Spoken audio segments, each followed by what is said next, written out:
Hey everyone, welcome to, hopefully you can hear me, this live stream. It is very late, very impromptu, and quite different to what I think I've done in the past. I think I've only done one other live stream like this. But essentially, I just want to talk through some of my supplies, in particular, the supplies that I love taking with me when I go on holiday, when I'm plein air sketching, when I'm urban sketching, or just when I'm creating any form of art outside of the house. This was inspired by a number of things. Obviously, it's April, so a lot of people are painting outdoors. I just had a wonderful art trip, which I'm going to be making a video about very soon. And also, there happens to be a sale on Jackson's at the moment on all plein air items as well as Etchr items. And on top of that, if you use my link in the description as well as the code Sketches10, you get an extra 10% off the Etchr items because I am an Etchr ambassador. So it's like felt like everything was aligning to finally make this live stream possible. Thank you all so much for joining. Hey Terry, hey a watercolorist, hey Sonia. Oh, I'm glad that you made it. And I'm sorry that I am delaying your bedtime.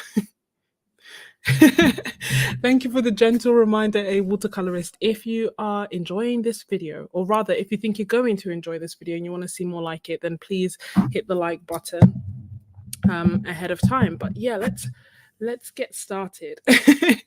That's fine, Sonia. I'm glad that you're watching, and it's fine if you go to bed. It is definitely later than I thought it was going to be, but sorting everything out took a little bit longer than I anticipated. So I think what would be helpful to do is first I'm going to show you a mini haul because Etchr have sent me some art supplies. Then I will probably show you, we can quickly, I don't know, we'll see if we browse through the Jackson site, or it may just be easier. I have the Jackson site to hand in case we want to know prices and things. And then I will talk through the different types of supplies that I take with me. Tends to change depending on where I'm going, and I've linked a number of videos of my art trips and the art supplies that I took with me for those trips down below in the description. But I just want to do like a rough overview, and I hope that it will be helpful to everyone watching. So let's start off with the art haul, shall we? Mini art haul that that consists of supplies that Etchr have kindly sent me. And one of the I guess one of the benefits of this current phase that I seem to be in of creating lots of art and using my supplies is that although the items are new, I have art supplies that I have the same art supplies that I have used. And what I said will hopefully make more sense in a second. So let's get just trying to do my layout. Okay, good. So actually, one of them it's completely new. Etchr sent me, well, trying to balance everything even more so than usual. That's part of what took so long. I was just running around looking for all my art supplies to put in one place. So, okay, yes. For a second, I thought it was cold pressed. So these are the supplies that Etchr have sent me, and then this is something else that I have got on top of that. So these are the new supplies that are joining my arsenal.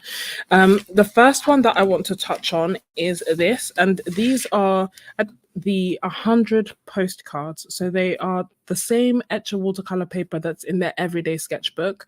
So the cold press one, which is my favorite one, is 230 GSM. It has a slightly less tooth than normal cold press papers, which I think works well enough for me to enjoy using watercolor on it, but it's smooth enough that I can also really enjoy doing like fine line work on it.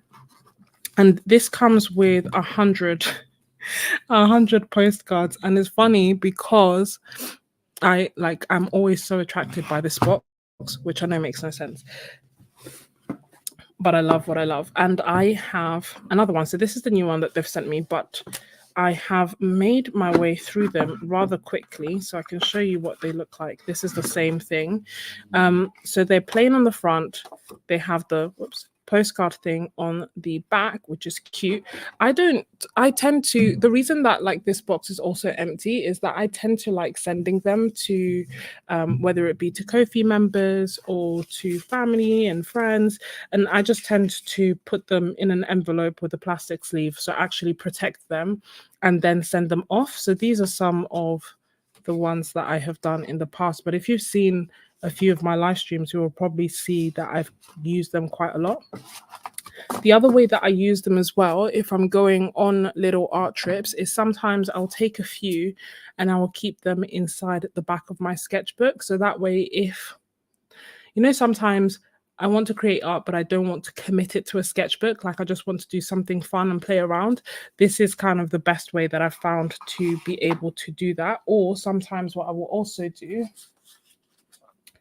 if I know that I want to do something that's perhaps a little bit more elaborate, it's going to take a few layers of watercolor, is also use these. So these are, this one in particular is the bao hong, but the principle is the same, and that's that they are glued on all four sides. So then I know that it's not going to shift, and I'll be able to add lots of water on top of it and so on and so forth. And also the bao hong one has more tooth to it. So if you really like paper with tooth, then that's a really good one to go for. So that's the first thing that they've sent me, because as you can see, the box is running empty. I only have I think 5 left. So I've used 95 of them. I should probably, maybe I'll keep these in here. Yeah, I've used 95 of them. And the other items that they gave me and sent me are these 2 books. So these are my favorites. I hope you can see them. So this is the Etchr Everyday Sketchbook, which is this one. I've just made a sketchbook tour about it, which is, oh, this might be too close for you guys. Let me lift it up. Please excuse the total and utter mess that is my desk. Yeah, I can't even pretend and act like there's something else going on. It's just always messy. So this is the Everyday Sketchbook in my favorite size. It's B5. It has cold pressed paper, which has less tooth, as I mentioned earlier, and it has 100% cotton watercolor paper. So this has been one of my absolute favorite sketchbooks.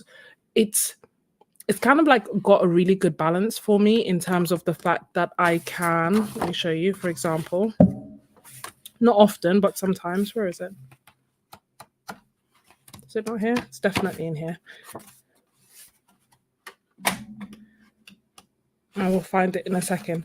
But, oh, here it is. So it's got a good balance in terms of the fact that I can do swatches and do like less precious things. However, it's got really nice paper, and thus I have enjoyed doing like finished pieces in here. This is an example of something that is in between, in that it was for a Zoom session that I did with TJ Marston, and in it was timed, it was playful, like, you know, very short period of time. So normally I wouldn't, you know, when I was really, really precious about using my supplies and I didn't want to use anything, I wouldn't have created something that could potentially be disastrous. Sounds so over the top, but you know what I mean, that could possibly be bad. I wouldn't have done it in this kind of sketchbook. I would have reserved it for like for another sketchbook. But it's nice. I really enjoy the paper, and I can feel carefree, but I can do a lot of layers, like things like this, and equally I can do more playful things like this. So it's been a really good, all balanced, well-rounded sketchbook for me. As I mentioned, the paper does have less tooth than other watercolor papers, but they've sent me another one because this one is complete. And then, hey, Miss Ebony. Oh, it's so nice to see all the regulars. Oh, thank you so much, Terry. It's actually getting, like, I'm so enjoying this phase of actually using my supplies. I feel like I spent so long in this mindset of I can't use it, it's too precious, I'm going to run out of it, that it's actually quite nice to finally be at a place where I can use things a bit more freely, everything from my watercolors. And I think, yeah, I'm just going to roll with it. The other art supply that they've sent me is this, this is my absolute favorite. So the Everyday Sketchbook is like my, I guess, favorite everyday sketchbook. to use. It's not my low pressure sketchbook. It's in between my low pressure sketchbook and my creme de la creme sketchbook. This right here is my creme de la creme sketchbook. Hey, Colleen, welcome. We're just talking through, well, I'm just sharing the art haul that Etchr have sent me, and then I'll talk through travel art supplies in more detail. So this one has Fabriano Artistico paper. It's cold pressed. It's B5, which is my favorite size. It's the 2023 version, so it has less pages. It has 44 pages, 300 GSM, 100% cotton watercolor paper, and it is this. Is this the one I want to show you? Yeah, it's this sketchbook. I have two in progress at the moment, so I didn't know which one I would show you, but I can show you this one.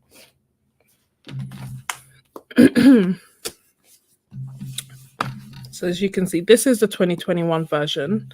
So the key differences are, one, that it has more pages, and also that the you know when there's like, is it embossing? The signature, I don't know how to explain it. The bit on the paper that says Fabriano Artistico isn't in the new sketchbooks. I think it's only on one page in the new sketchbooks, whereas the old ones, it was quite big, quite prominent, and it was in quite a few of the pages, which is why the pages have decreased. So this, it also has deckled edges. So this, for example, is one of the sketchbooks that it's that signature series sketchbook that I've been using, and it's so funny. Hey Ruby, welcome. Honestly, Ruby, you're not alone. The precious phase is really, it took me years to get out of it, and I hope I stay out of it, but it's definitely completely understandable. With this one, this is a sketchbook that I was super, super, super precious about, because I bought it, I loved it, and it's not cheap. It's also on Jackson's now, all of a sudden. They haven't, like, thank you, Terry. I'm talking about the watermark. Thank you so much. It's odd because it never was on Jackson's. It's now on Jackson's, and they just haven't mentioned it. And it's never straightforward to find. So I might have to link it specifically. But yeah, it's now on Jackson's. But anyway, I was super, super precious about it. And then this painting in particular makes me laugh because I remember being very careful with it, taking it to Thailand with me. And then I was painting something with phthalo blue, and I happened to spill that paint water that had phthalo blue all over this sketchbook, like the sketchbook that I had been holding so near and dear. And from there, it was kind of like, okay, well, I've tried my best to take care of it, and I've got paint water all over it. It ended up not being as bad. Like, it looked a lot more drastic at the time, but since then it's got better. But yeah, I just remember thinking like, oh my gosh, I've been so precious about this all this time, and then despite that, I've got, you know, phthalo blue water all over it, and it just allowed me to relax a little bit. And it was this painting that I was doing when that happened, and that I kind of started relaxing a little bit more and getting a little bit more playful. So it has really good, well, it has Fabriano Artistico paper, so it has really good paper. And this is what I mean. I don't know if you can see it, but all along here, for example, it has the watermark, which, I don't know, I feel like depending, I don't feel like it bothers me, but I feel like if I created something that I really loved and then the particular part that I really loved was over the watermark, then perhaps it would bother me at that point. But these are just some of the pieces that I created while in Thailand. It feels like a bit of an odd haul to do, where it's like, oh, this is a haul, and this is the same version of that item that I have finished, but it's kind of nice. And yes, Ruby, that's what a watercolorist is saying is 100% correct. And that is also one of the things that helped me start using my supplies a little bit more. And that is that the sizing of the paper can actually go bad. So yes, when it goes bad, it means that the watercolors won't sit on it right. It will be splotchy. Sometimes it just goes through the paper. It's not a nice experience at all. And you can use it for other things. You can use it for markers, as Miss Ebony has said. You can use it for gouache to a certain extent, and acrylics, and a whole bunch of different markers, different things. And that is 100% true. But for me, the idea of feeling too precious about using the paper for watercolor and then having that paper technically expire and not being able to ever use it for watercolor was just too much for me. So that also got me to start dipping my toes in it. This is the other supply that I have got, and this one actually I haven't used as of yet. I've used the Etchr gouache brushes. Have I used the gouache brushes? Yeah, I've used the Etchr gouache brushes, but I use them for watercolor because they're quite soft in my opinion. I think these are the Etchr watercolor brushes, which I haven't used yet. So when I do, I will let you know about it. But it felt fitting because it comes in this really nice travel roll. And these are the brushes that come in it. And again, they are on sale. When we get to the brushes bit of this video, if you want to like see these used, I can do that. But I like the black. The orange is fine, but I like the black barrel. And it's 1, 2, 3, 4, 5, 6 different round brushes in varying sizes. One flat brush, one almost dagger brush. It is a yeah, it's a dagger brush, but it hasn't got like a big angle to it. Another small flat brush, almost looks like an eradicator brush, but it's too thin. And then one fan brush. Exactly, Terry. I was looking for a fan brush everywhere and I just couldn't find it. So I ended up trying to splay my flat brush and get the same effect, which I did not. Ruby, I'm glad. You know what? Sometimes it takes what it takes to get you to use it. Like sometimes it's good to, obviously, I don't know. I feel like fear can sometimes be a powerful motivator, and the fear of ruining your art supplies or having them expire is what finally pushed me. As nice as it was to hear everything else of like, you can do it, what really got me to take that step is like, if you don't, it's going to be a huge waste of money.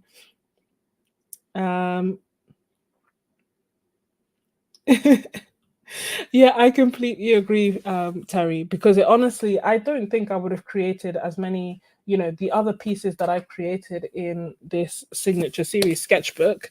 I don't think I would have done them if it wasn't for that because I was so careful. Like, oh my gosh, I can only, like, this one, to be fair, felt a little bit more experimental. I don't know why, and I didn't date it. So I don't know if I sketched it first and then this happened after the phthalo.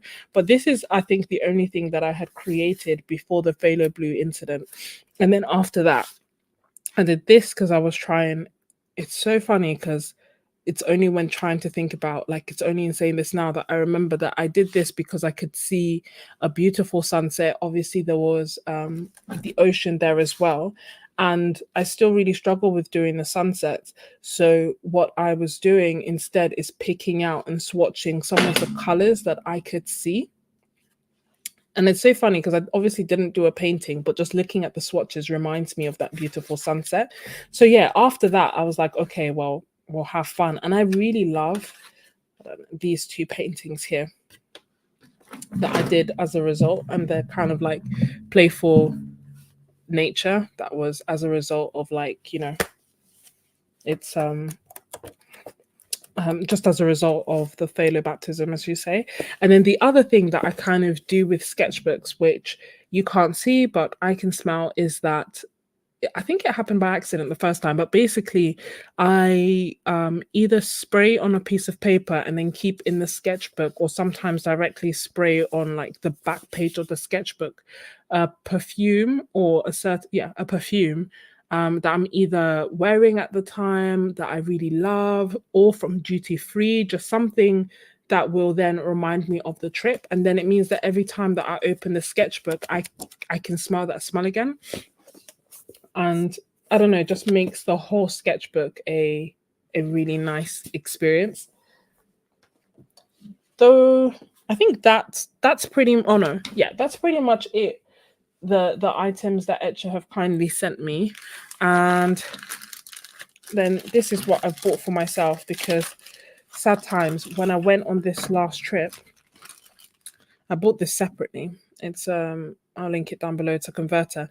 But yeah, when I went on this last trip, I forgot my fountain pen on the plane. So I bought another one. This is the Lamy Safari pen. Ooh. Yeah, the Lamy Safari pen. It comes with ink, but the ink is water soluble, and I would rather have waterproof ink. So I also bought a converter separately, and this is the ink that I then put inside it. I had no issues with using it in my fountain pen for over a year. It allowed me to, it didn't clog up my pen or anything like that. And then it means that I can watercolor over it. So this for me is golden and is the best way that has worked for me. Has worked for me. I got the fine nib, so I literally just replaced the very same, the very same pen, same color and everything, because I was really sad about losing my last one. Oh, yeah. Not a good idea for those who are sensitive for perfumes, but everybody else, it's a wonderful way to remember the trip. Or it doesn't even have to be perfume. Like what I did with my other trip is, on my other trip, sorry, is, I don't know if this doesn't look quite right. Hold on. Oh no, maybe it does.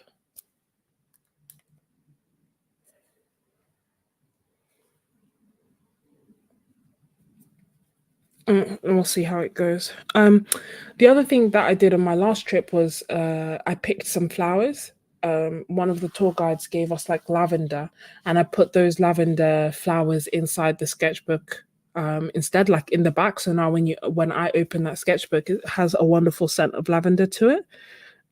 So one that's a really good question, Paula. So usually I just take the one cartridge and that's enough. It depends on, I guess, how much you sketch and how long you're staying. But for me, usually, I just dip it in here. For me, usually, one is enough. Hold on.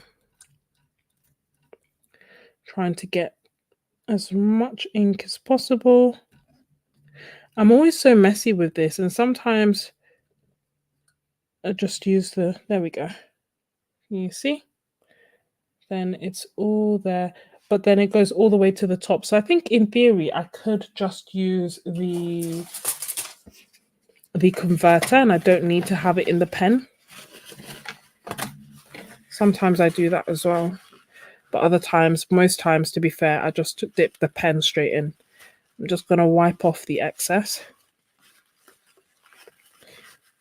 See, it looks just like my old one now. Used and stained with ink.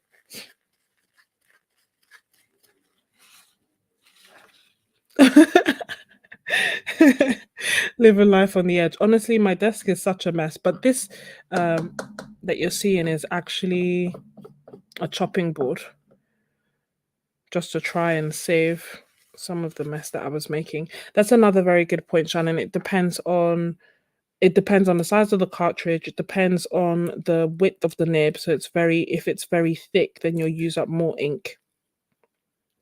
How long you're staying, how much you sketch. But I guess one of the helpful things is that before you go on a trip, you will have a relatively, if you've used your pen enough, you'll have a relatively good idea of how much sketching you can get done with that ink in that period of time. And then that's what you'll base on whether you need to bring more ink with you. And if you do fly with it, because you can get what's called, I think, burping, where the ink just all of a sudden goes everywhere. The way that I avoid that and the way that I travel and sometimes even paint with my fountain pens on the plane is I just need to have them upright when they are on the plane. So rather than just leaving it in my bag and letting it lay like this, which may mean that ink then spills everywhere, I will carry it outside my bag, which is how I forgot it, to be fair, and then just have it upright like that in front of me in the bit that's normally in front of the seats where or like on the side of my bag, but basically leave it upright and then I can, or if I don't, when I'm ready to paint with it or draw with it on the plane, for example, I will then leave it upright for a few minutes and then draw with it. I haven't had any issues, so I hope that helps. Use a syringe. That's a good idea.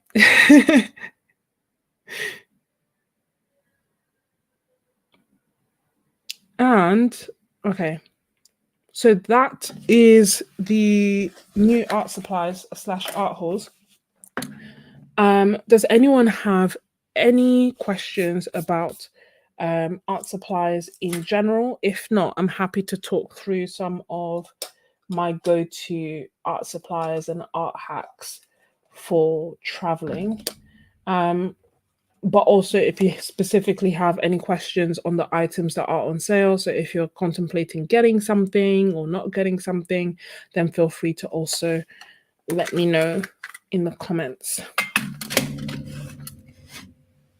Let's talk through palettes first. Oh, am I going to share my travel brushes? Yes, indeed. I even did this. Look, I should say. I put reminders for myself. One reminder: if you're interested in joining my Ko-fi, then please consider doing so. I will leave it linked down below in the description, and through there, I make more exclusive videos, Zooms, live streams, art challenges, and more. And if you are a current Ko-fi member, thank you. I love you. But in addition to that, I've just made a feedback form. So if you don't mind, after this live stream, taking a few minutes to complete it, that will be really helpful because I'm brainstorming potential future changes and I would be interested in knowing your input. Everything is linked down below in the description. But and then also, if you are buying something from Jackson's, I would appreciate it if you used my affiliate link. It does make a difference to me and to this channel.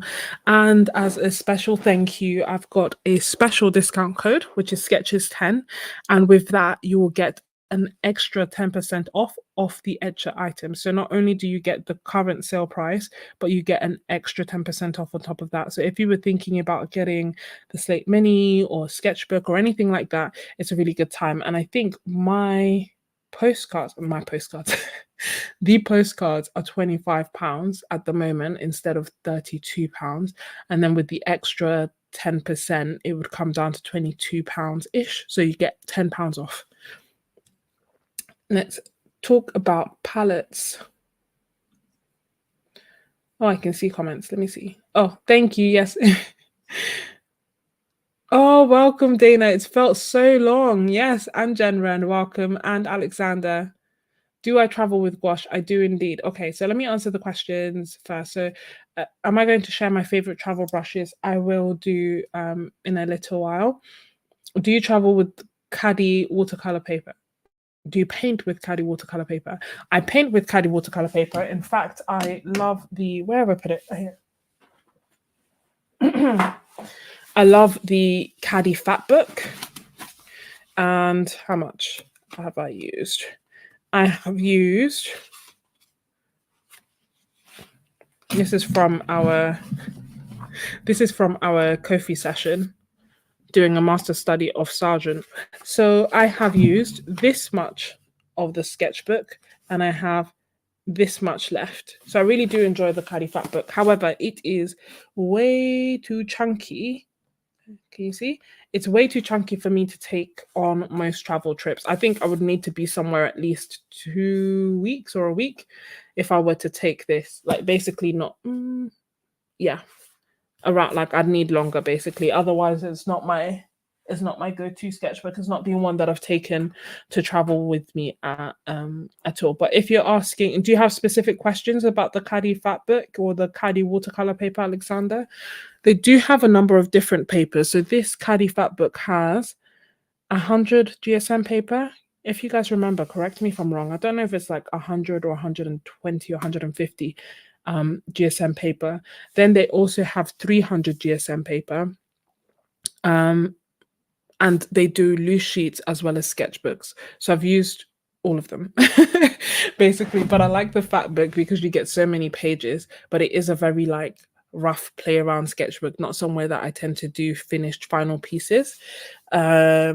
Whereas to be honest, I don't do finished final, or I don't intend to do finished final pieces in any of the Etchr papers. And that's because I don't know, handmade papers have a certain je ne sais quoi where there are some imperfections sometimes and it does behave differently sometimes. So it's enough for me to still enjoy the paper. But if I want to create a proper finished piece, then sometimes I like something where I know the paper is going to be a bit more predictable and how it's going to behave.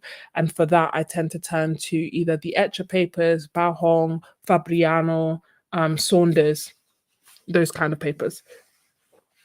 But if you have any specific questions, Alexander, feel free to ask. How do I travel with gouache? That's an excellent question, and we can it will lead us nicely to this bit. So I travel with gouache using this. So this is my Stay Wet palette, and I've made a video about it. I can't remember. I think it's called something like my Stay Wet palette or my favorite palette, and essentially it's got like 16 wells. It's got a silicone to it. And the reason that I like this is because it keeps my gouache wet. So when I travel abroad, should I want, I can basically carry fresh gouache and go with it. It does also come with this cup. Sometimes I carry it with me. Sometimes I leave it behind because it does make it chunkier. But it is nice because when it opens up, it has ridges. Whoops. Is that me or the no? Is that me or the brush? Okay. Yeah, it has ridges where your brush can rest. It also has holes on the side where your brush can sit, and you know, and then you can also use it as a water cup, but then you can also collapse it and it hugs your palette. So this is the Stay Wet palette. I've linked it below, and it is my favorite palette for gouache. I use it when I'm traveling with gouache. It depends on, so if I'm going somewhere in Europe for a short period of time, or also depending on the cost of the tickets, I will almost certainly most times only have carry-on luggage. It is very, very rare for me to check in luggage when traveling in Europe. So sometimes, so I can only carry a certain amount of liquids. And if I have the gouache as still wet, what I tend to do is then carry this palette inside my liquid allowance because it's less than 100 mils. So I put it in my bag with my lotions and everything else.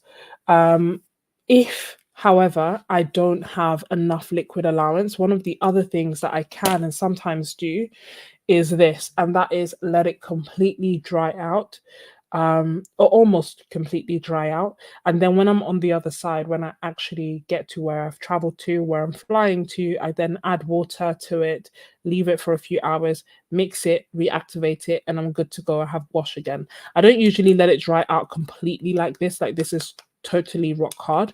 I let this completely dry out because I haven't painted with gouache in months.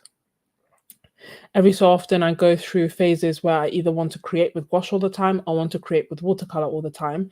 I'm currently very much in a watercolor phase, so I don't see a benefit in leaving this wet and potentially risking getting any mold or anything like that. So that is why when I'm not going to use it at all for a very long time, or more than, if I don't think I'm going to use it for more than a month, I'll let it dry out.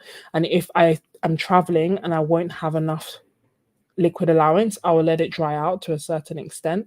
But if not, I carry it like this. It is plastic, and the other thing that I've done is, I don't know if you can see how thin that is, but I've basically got a very thin piece of metal. And the reason that I did that is for one of my favorite things that I absolutely love when sketching and traveling is so that I can use my magnets. Can you see that? So that I can use my magnets in my setup. And then what I can do, it depends, but what I can do is sometimes like have this clip, which, you know, is relatively affordable. I think you can sometimes get like a set for £1, or you can get a set for like, depending on how many you buy, I think they're like £5, and you get a few sets of clips. And not only do they hold your sketchbook open when you are traveling and, you know, painting outside, or drawing outside, but they then can also act as a place to fix your palette to it. I normally use two, but as you can see, even with just one, it's able to hold this in place. And it's a really cheap and simple, cheerful hack that just makes my life so much easier. So thin sheet and then this. And if you have these palettes, you don't need the thin sheet because they are metal anyway, and they will attach. So honestly, these clips are like one of my favorite things for painting outdoors. I hope that helps, Jenren. So yes, I carry gouache. Not all the time, depends on how I'm feeling. As I said, I haven't painted with gouache for a few months, but most times I do take gouache with me.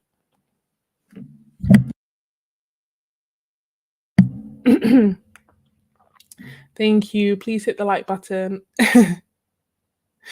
And thank you so much, Terry. Yeah, Kofi. I love our Kofi. I'm not going to lie. I think we have a very wonderful community there, and it is available for all skill levels.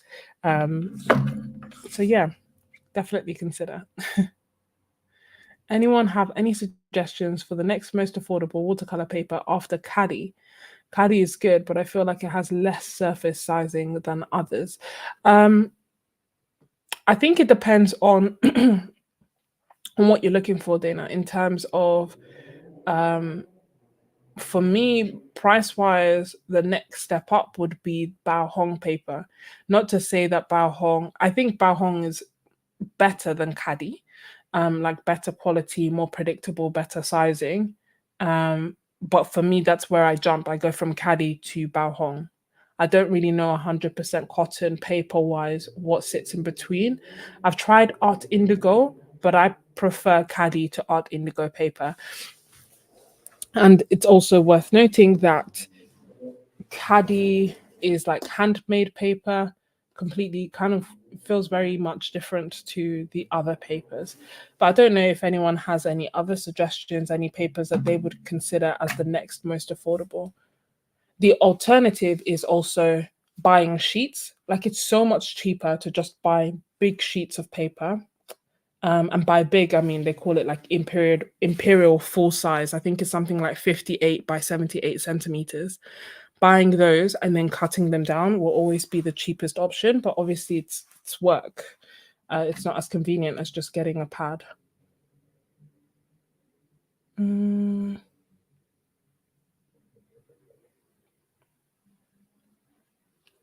I got the piece of metal from Amazon. I think I just searched. It's something. I think I'm not that creative, so I think I must have just searched like thin piece of metal for magnet or something like that, and it came up as like it's it's some sort of accessory for phones. I think for this purpose, but for phones. I haven't I haven't used Jackson's handmade paper, but I don't Jackson's water 100% cotton watercolor paper. They're Two Rivers paper. It's not cheap. It's it's on the ballpark of Ashes, I think. Um, where do you get your Bao Hong paper from? That's a good question, Tori. So I have got it in the past. I have got it from, I don't know if I can say it, AliExpress is where I've got it from. However, I know that place is sometimes like it doesn't always feel like the safest kind of place to be putting in your card details. I'm not going to lie, that's personally how I feel. I would always recommend checking the ratings, making sure that they are like they've got the assurance tick next to it and whatnot. But I always do feel a bit sketchy about buying from there. So when I have bought, I've just done like a bulk buy and then try to avoid shopping there again. The other good place that I actually feels quite safe to use and also affordable is Art Miranda. They sell them as well, not as cheap, but still they sell them. Uh, but those are the options, and I'm talking more specifically if you're thinking about watercolor. I don't know how we got here, but but if you're thinking about watercolor blocks and things, then that would kind of be price wise the step up. If you're talking about loose sheets, then you may be surprised. Bahong is still cheaper than all the others, but also Saunders, Fabriano Artistico, they become a lot more affordable. Oh, I'm glad I reminded you. Yes, also you're right, Paula. Paul Rubens also has affordable cotton papers. They're and watercolor blocks. Don't know if I have, what do I have? So these are, sorry, got my, these are like some paintings that I did on the Paul Rubens watercolor block. These two. This one also was subject to the ink that got everywhere. So this is the watercolor block, and correct me if I'm wrong. Let me get it out for you. It's easier if I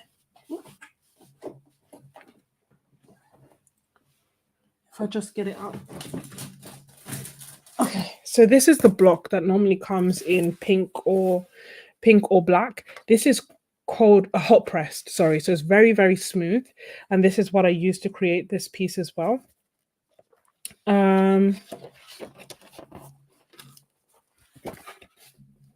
So that is one option. I haven't seen big cold pressed Paul Rubens blocks or sketchbooks. If you have, I may be wrong, but I feel like I haven't seen it. And this is the kind of size. This may not actually be the Paul Rubens one. It's not the Paul Rubens one. But this is the size of the Paul Rubens cold press that I have been using. And it has a lot more texture than other cold press papers. Like it feels like rough paper. It's nice, but it feels like the cold press feels like rough. And oddly enough, I guess their hot press is only so slightly more hot than the Etchr cold press. Does that make sense? Oh, what would be up after Bao Hong price wise? So I guess we have, it starts off with Caddy, then Paul Rubens and Bao Hong are same kind of level, but I prefer Paul Rubens, Bao Hong, and Meaden, same kind of level, but I prefer Bao Hong. Meaden is also very similar to Bao Hong. Some people say they're the same. And then up from there, I feel like, again, sticking with 100% cotton paper, and if you guys have an idea, let me know. From us in the UK, I feel like it's then Fabriano Artistico, and then it is Saunders, and then it is Arches. And Saunders and Two Rivers are probably around the same price point. The Jackson's Two Rivers are around the same price point. Oh yeah, that's also a good point. In the USA and maybe even Canada, Bao Hong is affordable. Hold on, maybe it's easier if we just chat like this. In the UK, in the USA, in Canada, Bao Hong is more affordable and easy to get to from Amazon. In the UK, the price is so ridiculously high on Amazon that I'm sure they're just trying to deter us from getting it, if that makes sense. Then Ruby, you have a roll of Bao Hong. No, I haven't tried the Jackson's handmade paper. I haven't used Clairefontaine 100% cotton watercolor paper. I didn't know they had 100% cotton watercolor paper. Oh, where does Hahnemühle fall into it? Well, I guess Hahnemühle and Etchr only make sketchbooks.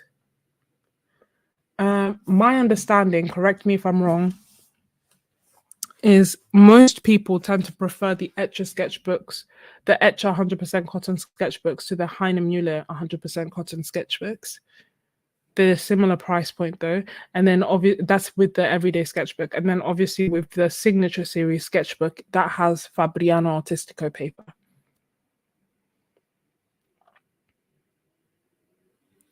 Have I tried the Fabriano Studio fat pads? No, I've only tried the Bockingford fat pads. And Bockingford has, which is this one. By fat pad, they just have 25 sheets, so they're a bit thick. But Bockingford is really nice cellulose paper. That's the only fat pad I have used. But I like this. I like this. Have I tried Hahnemuhle? I have tried Hahnemuhle, but oddly enough, not much and not in a while. So I tried them when I was in Malta, and I think I was primarily using their. Do I have it? I was primarily using their small travel sketchbook.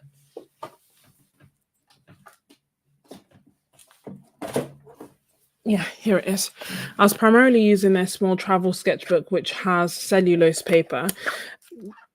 Again, it's more that I was in my it's too precious for me to use phase in terms of using the 100% cotton watercolor sketchbook. So now that I've got more comfortable with 100% cotton, it would actually be nice to go back and try it. But this is basically some of the stuff that I did, and as you can see, staying true to my usual self, I've got some perfume on this and I keep it in the sketchbook so that it always smells nice and of Malta. So that's the sketchbook that I have used. Any questions about, I guess we're kind of talking paper, so, but I feel like we've covered paper very much. So when I am traveling, I still struggle with picking what paper to go with. And I know I take too much with me, as always, but essentially, in a nutshell, what I try to bring with me is a sketchbook that I can be quite free and playful in and create anything in. And then I also bring a sketchbook that I really enjoy, and because I'm almost in two phases when I'm creating art abroad. On one hand, I'm almost like journaling and doing urban sketches of what I'm seeing, and I need a playful sketchbook to do that. On the other hand, I'm on holiday, I'm relaxing, and I want to have a good time and create the things that I normally like to create.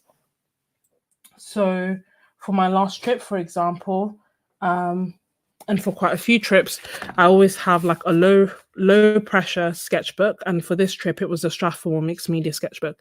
I didn't enjoy the sketchbook. I don't recommend it. However, it's what I used. And then I also brought my signature series sketchbook and my everyday sketchbook by Etchr as the sketchbooks that I could use to have a bit more of a relax and enjoy my time. So we can come back to palettes in a little bit, just because we've been talking about paper, so we might as well complete with paper and sketchbook. So if you have any other paper questions, by all means, feel free to ask them.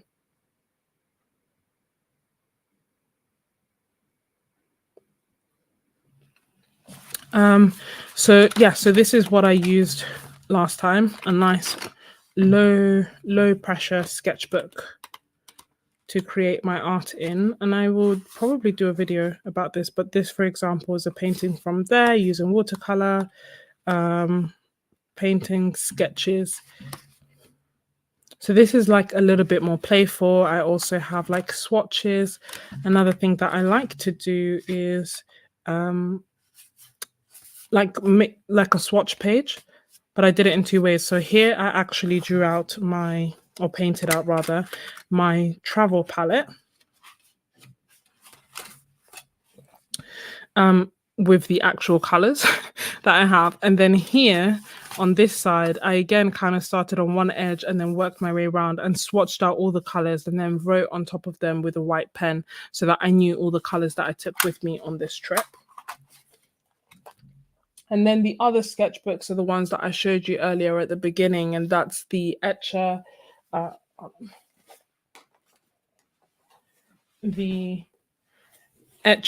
signature series sketchbook.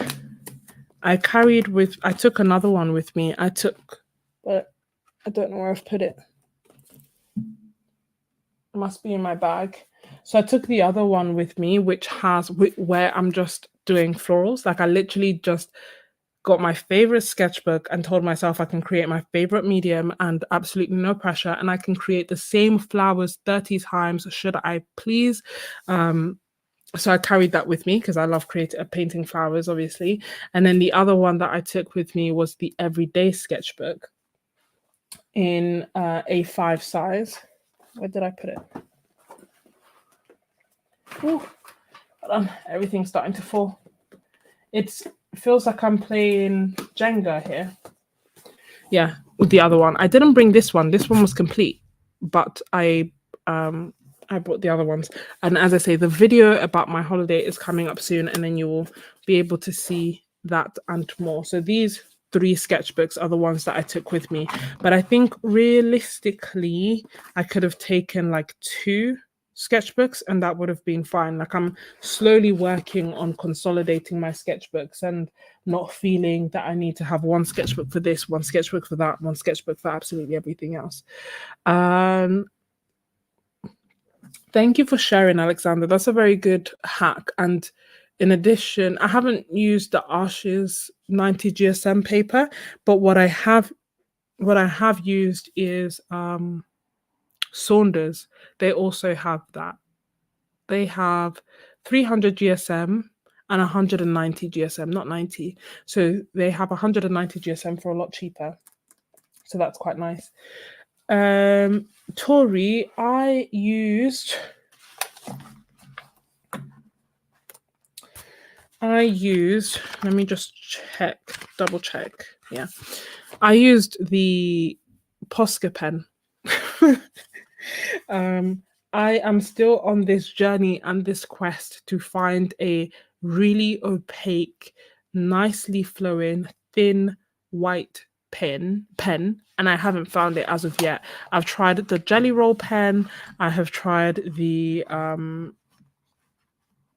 Unipin pen, and the Jelly Roll pen is better, but it's still not A1. So what I used was this one. Still not what I would recommend, as in, like, it's not bad, it's good, it is good, but I think sometimes it's not as opaque as I would like it to be. It also can be a little bit more temperamental in that it can, like, what again people call burps. It can just like split out white paint everywhere, but it does have acrylic paint inside it, and it does have a nice fine-ish nib, so it's working for me for the moment. But I would just love to find a really nice thin pen.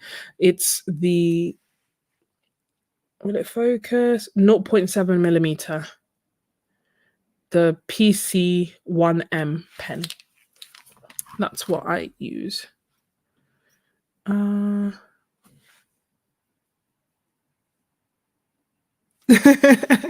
That's such a good question, Paul. I'm such a heavy packer. I'm getting better. I'm getting lighter, and I'm only allowed, like, this isn't even like only allowed carry-on luggage. I took the cheapest of the cheapest flight I could find, so I actually only was allowed to carry a handbag, which I took as a backpack. So it has to be like a small bag that can fit underneath your chair. I couldn't even have the full luxury of an actual, rolly bin small luggage case. So, but it all fit. It did all fit. I just had to be selective with everything else. But going back to palettes, I think we've covered paper. So I'll quickly touch on palettes, and then we can go through everything else. I just don't want to forget. So in terms of the paints that I take with me, almost always it's Roman Schmall, or it will be Daniel Smith. The Daniel Smith ones I tend to carry in a number of palettes. So my number one palettes, my go-to palettes, are this Stay Wet palette for my gouache, metal palettes for my watercolors more times than not, but also I have the classic portable painter, and I've made a separate video about it. I've misplaced the clip somewhere in my studio. I heard it fall, I just can't find it. But this has my Daniel Smith paints inside it.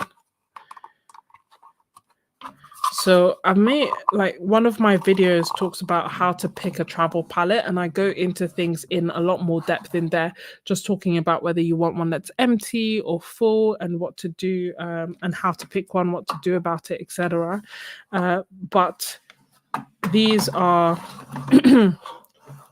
these 3 palettes primarily are the ones that I would tend to take on a trip with me, or if I'm cutting it down further, the absolute must for me is one of these tin palettes.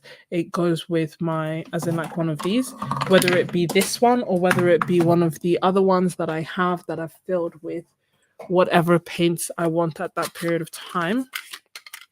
Like this one, for example. I just find them like cheap, cheerful, and good to use. You know, they go with my magnets. They can take half pans, full pans. They're not that heavy. They're flexible. They have good mixing space, and I just really like them. I obviously also like the portable painter primarily because I think it's just such a clever design. This can just sit and hug one of your legs. The cons are that you can't get full pans inside them. It's a little bit less flexible and malleable than just having a metal tin.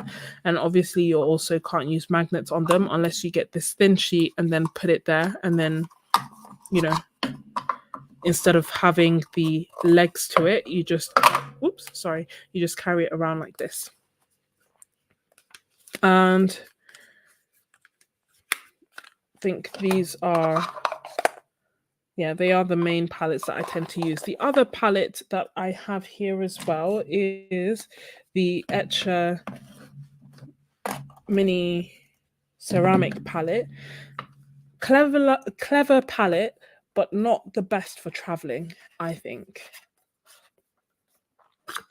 So normally this is the front of it. You see? And I think it's clever and it's cute and it's, you know, novel. And I'm one who loves novel things. However, because it's ceramic, it's breakable. So that's always I always do that. But yeah, because it's ceramic, it's breakable. And also it's not like one of the other palettes, like say for example with this one, that you can just have open and then you have a mixing space and you have somewhere to create, and you can just like, they even have hooks on the back. I don't tend to use the hooks, but they even have hooks on the back so that you can hold it in your open hand and then paint. They're not quite like that. Like these ones, you know, you can't hold it in your open hand and easily, I think, paint. You can't hold onto them with magnets. For me, the way that they are best suited is if you really enjoy mixing with ceramic palettes and you're going on, like say for example, an art trip where you're going to be painting at cafes, or you're going to be sitting around, like, do you see what I mean, like somewhere where you're going to have a table and you're going to have a little bit more of a setup, and you yourself really enjoy having ceramic palettes, then they make sense.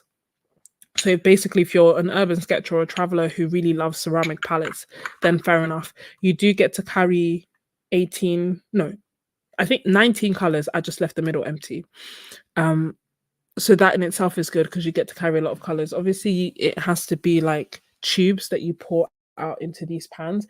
You don't get as much paint as a half pan as you would in a half pan.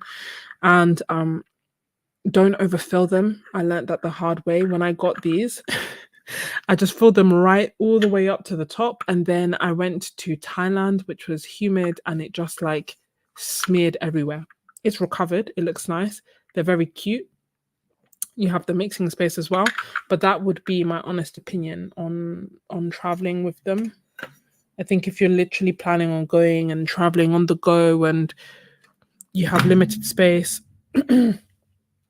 then these may not be the wisest choice unless you really love ceramic.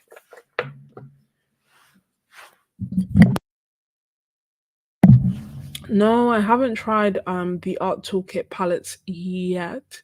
I remember I reached out to them a while back because they are, I think with customs and everything, it was actually quite tricky to get them in the UK. And it was tricky for me to buy. It was tricky for them to send, in that they were like, it would cost them too much to send it for me. So in the end, I just was like, well, I have enough palettes in me. And and I never got them. But I do sometimes think about trying them because I do like that they are very thin and portable. Equally, I also like having space. So I don't know. I may try them in the future. And hey, Caesar? Alexis, welcome. Do you have any issues with Roman Schmoll's paints while traveling because of them having honey?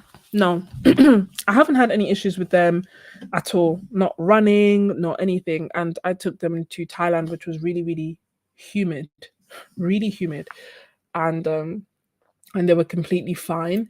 The only paints that I have had issues with traveling were the M Gray, no, not M Graham, M Harding, Michael Harding paints.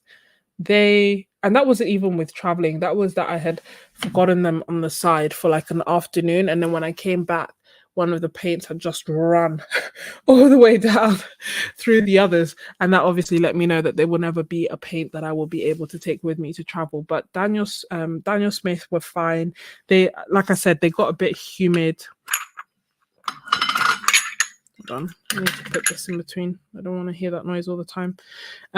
So the Daniel Smith ones, which are in here, can you see like they got a bit humid, but even they were relatively fine. Haven't had any issues with Roman Schmoll.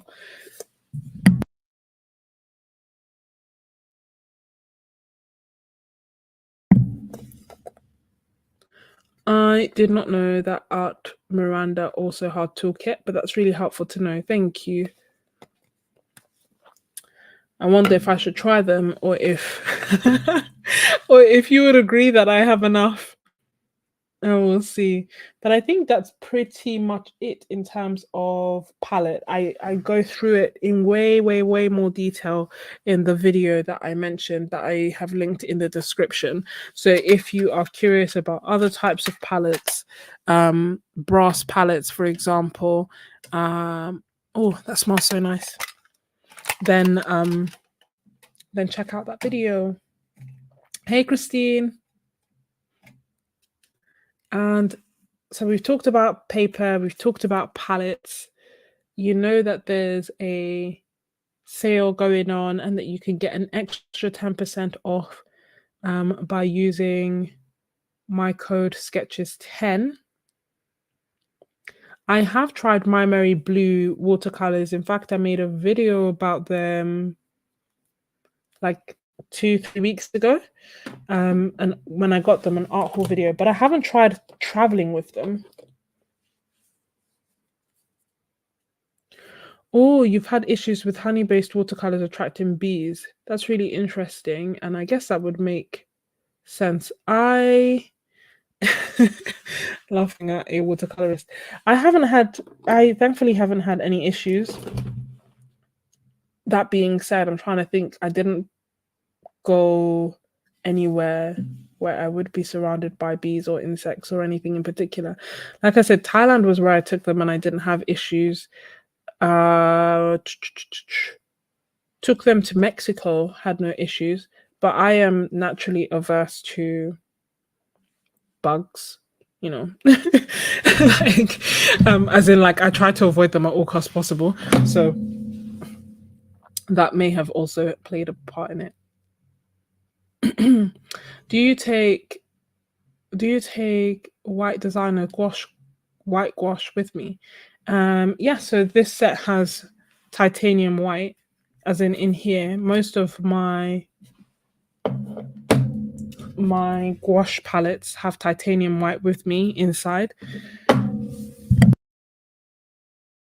Sorry, I keep coughing. I used to also take a separate tube of white gouache with me.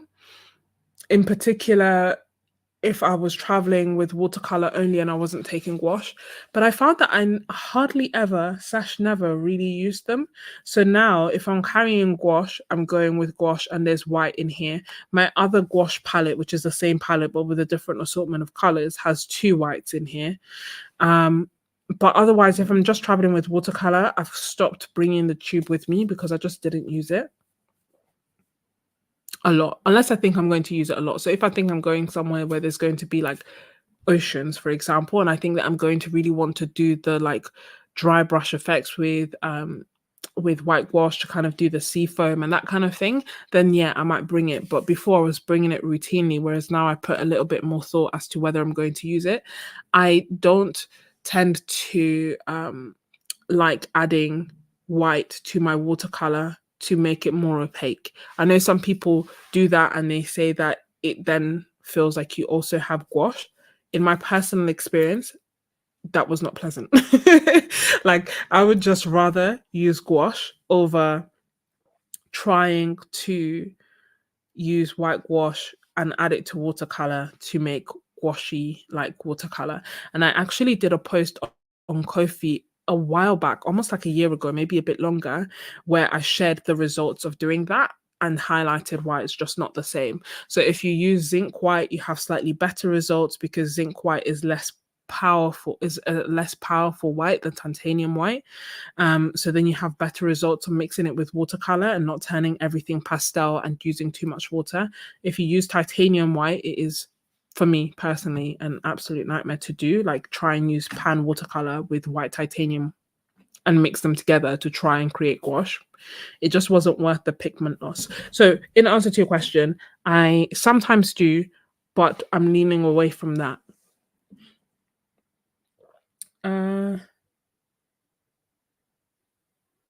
What are you missing, Colleen? Oh, you missed that video. I see what you mean. Yeah, it's called, I think I just called it like Mixed Media Art Hall. It was the one where I also got like different golds that I tried. It's a good video if I do say so myself. Didn't get that many views, so I'm not surprised that you missed it. But it was a nice video. I'm trying to see if I can find the link quickly, but I think it maybe we'll see. But are there are there any other questions, or shall we chat through bags and cases? Does anyone have like the Etchr Slate Mini or an art board or anything that they're using in particular that they think is working well for them and they'd like to share? Or if you're thinking about getting something like that and you want to ask any questions. I have an array of different things, from cheap and cheerful to more expensive. This is the link to the video, Colleen, in case that makes it easier for you. Yeah, absolutely, Shannon. That's such a good question. I absolutely change most times, more times than not, I change some of the colors depending on where I am going. Less so easily, not so much so with the gouache. I think with the gouache, if I think there's a particular color that I will definitely need, then I'll just bring the tube, because this is pretty much like set in stone-ish until I finish it. With the watercolors, I tend to swap in colors like in and out. I do kind of have colors that I go back to time and time again. So for example, Queen Gold, which is empty. Like, I feel both satisfied and annoyed at the stage that I'm in with this current palette, in that like they all have like holes and stuff, and it's, yes, like satisfying. I'm using my supplies, but also so annoying to always try to dig the corners to get the watercolor. But anyway, Queen Gold will always be a color that I go back to time and time again. I also really like Queen Magenta or magenta-ish colors. I will have ultramarine blue. I really like Indanthrone blue. It's kind of starting to take its way and make its way into my favorites, and kind of pushing ultramarine blue to the side. Burnt umber, because I love it for mixing grays with either ultramarine blue or Indanthrone blue, and either like a sap green color or hooker's green kind of color. Those are the colors that I will almost always have, and then I will adjust the palette accordingly depending on where I'm going, especially if I think I'm going to see like certain colors. So when I went to Venice, for example, I added Venetian red, and I also had more greens. So it depends, but yeah, I think it can be a really fun exercise as well.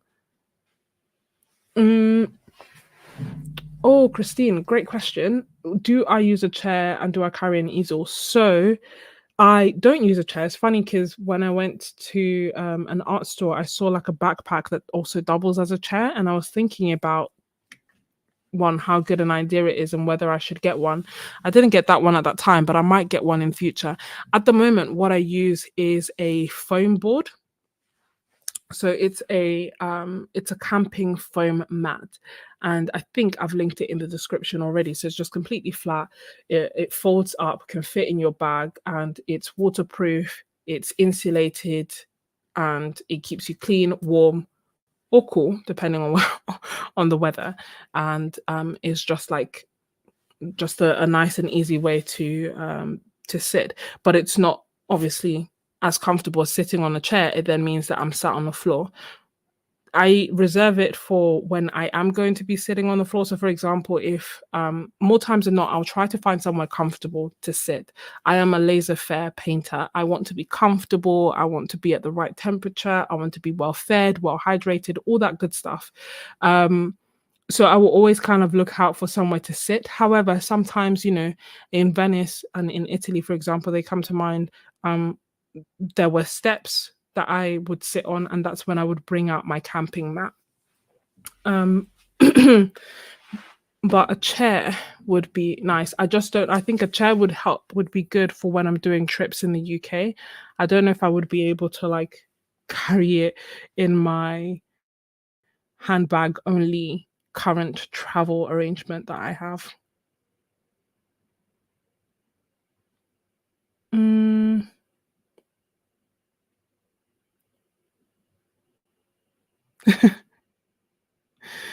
Dana, recently I've come to dislike the standard half bands because of the corners thing too.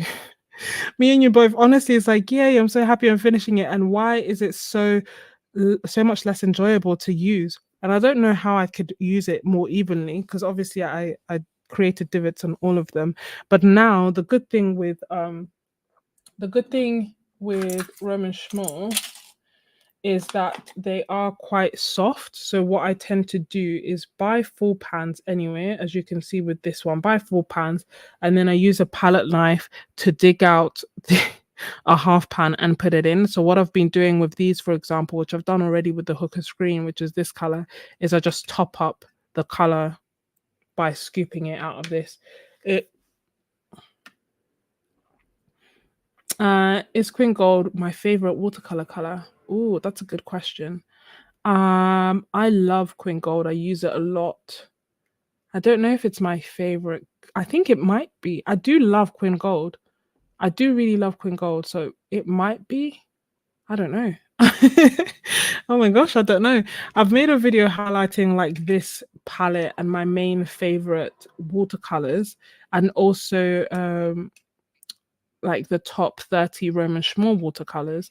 But I don't know if Queen Gold per se is my top out of all of them. I guess it could be. But then I also love like Payne's Greys. I love Shabish Grey. I love Indanthrone Blue. Mm.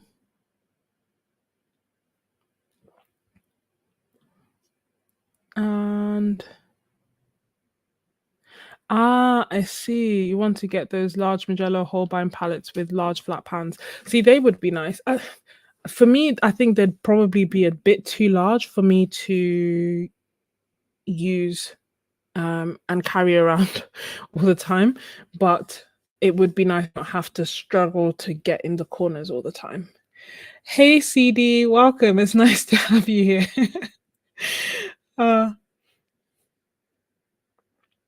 um, can always get one of those tiny folding stools that are super compact, not that comfortable though. Yeah, exactly. The one that I'd seen that I thought was quite clever it's a backpack, and then it's a backpack that has a metal frame around it. So then when you open it up into a stool, the backpack is underneath you, so you can still have access to your stuff. And then you close it up, and it looks like a backpack again. So it was nice and clever. It's just I don't know if I'd be able to travel with it. Yeah. I'm gonna have to do this as well. Maybe I'd use my palette knife to do that.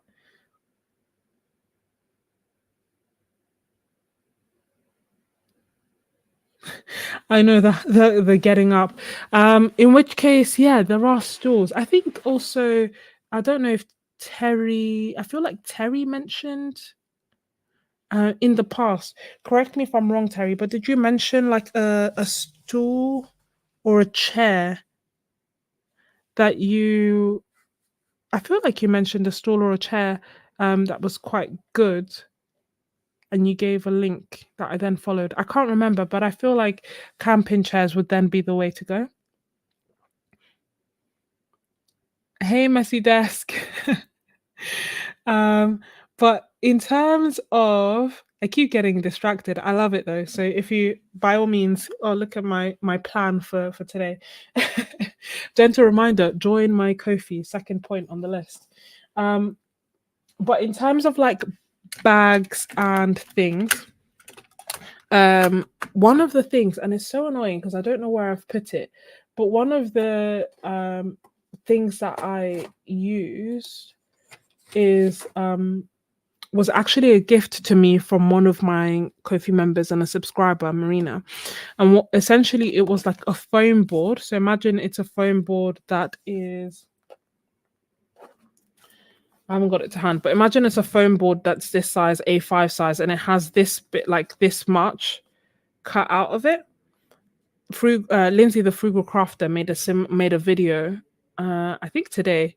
Yeah, made a video today where she made one, but she used wood, I think. But the one Marina gave me was made out of foam board, so it's nice and firm, but it's very, very light.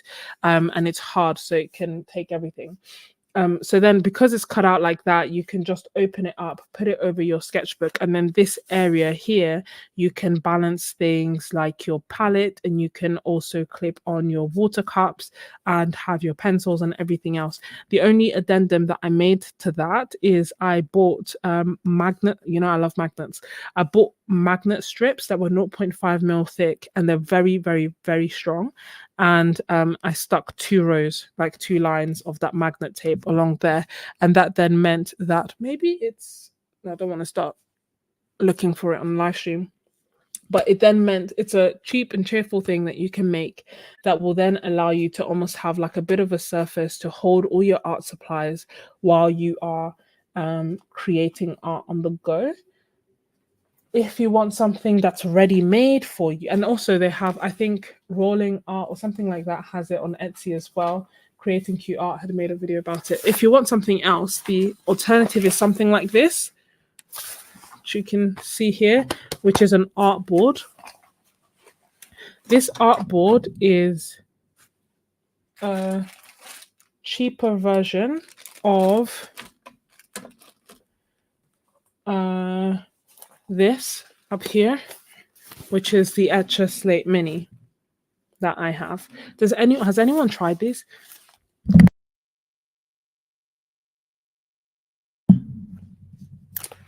The backpack store. Oh yes. So you'd recommend the backpack store then, Johnny Spa? Thank you, Terry. Yeah, I'm sure I could remember that you'd mentioned it. Okay, so let's chat through the art traveler first. So this is an art board. It's very, very simple, and the premise of it, I'm going to mute myself because it has Velcro.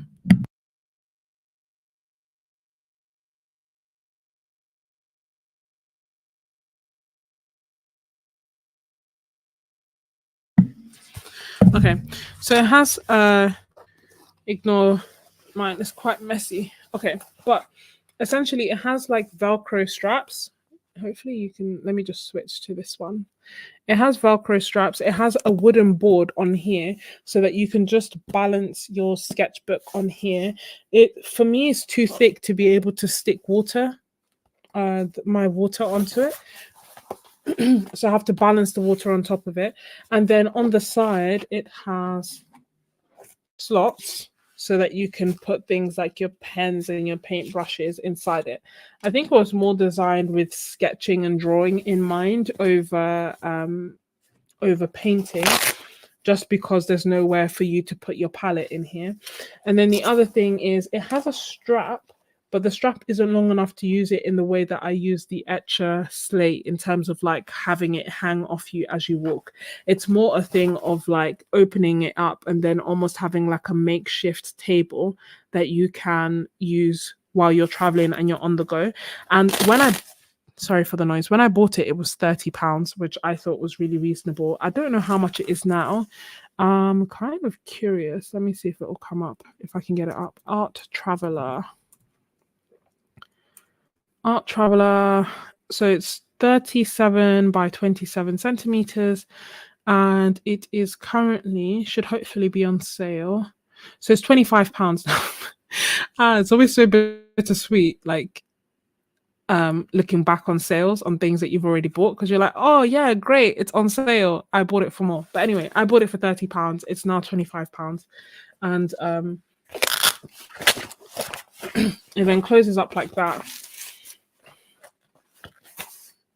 and like this. And then if you want, you can put a few items in here. So for example, I would put the palette into this loose bit that's at the front, but there's no pockets on the side, for example, to carry palettes or anything else like that. So it's simple, but it's effective. And then the alternative to that, la creme de la creme, the bad boy, is this, which is the Etchr Slate Mini. It's funny that this is a mini size, right? But it is the mini version. It has, I mean, it's well made, it's robust, and it's similar to what I showed you, but it has more features. So it has like, what have I put here? Oh, what did I? Anyway, let's ignore that. So it has pockets at the front, more Velcro. It also has a big pocket at the front, so you can like see it's quite big and thick. And then the actual slate bit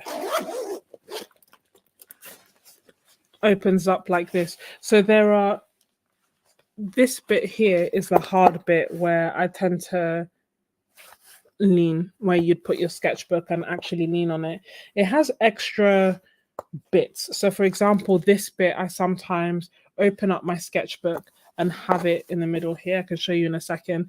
And then it has these kind of straps on here where you can put like a pencil or a sketchbook, or sometimes I think the intended purpose is to have it like hold your corners, but I just usually put whatever I'm using on there instead, like pencils and whatnot. And then on this side, you can store more items. So you could have it open both sides, but more times than not, I just have it open on one side. And then here, I store other things. Again, there are like Velcro straps and stuff so that you can store things like this. That makes sense. I tend to be relatively messy slapdash in a rush. So what I usually do is like I always start off with putting a few things in the Velcro and being all cute and whatnot. And then more times than not, what we'll actually do is keep three sides closed and then just throw everything inside and have it there. It can't get too full though, because you still need to be able to like close it. So it's relatively thin. You can only get about that thick, like maybe an inch and a half thick. So it will fit my sketchbook and it will fit my art supplies. And if I'm painting and on the go, what I will then do, and what you can do here, is clip this side here like this.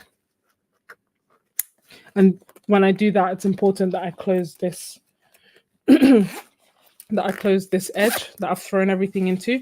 But then basically it means that I'm holding it like this, or it's hanging on me or leaning on me, and then I'm able to just sketch, draw, paint, whatever I'm doing on here. But yeah, I don't know. I feel like this is strong. Can you see? Okay. You don't have to do that all the time. In terms of removing it, I just put it in a place that didn't quite make sense, which is why I had to shift it again. So if I move it higher, I feel like this might be too big to demonstrate. It is. And this is too small. Oh, here it is. I feel like Goldilocks.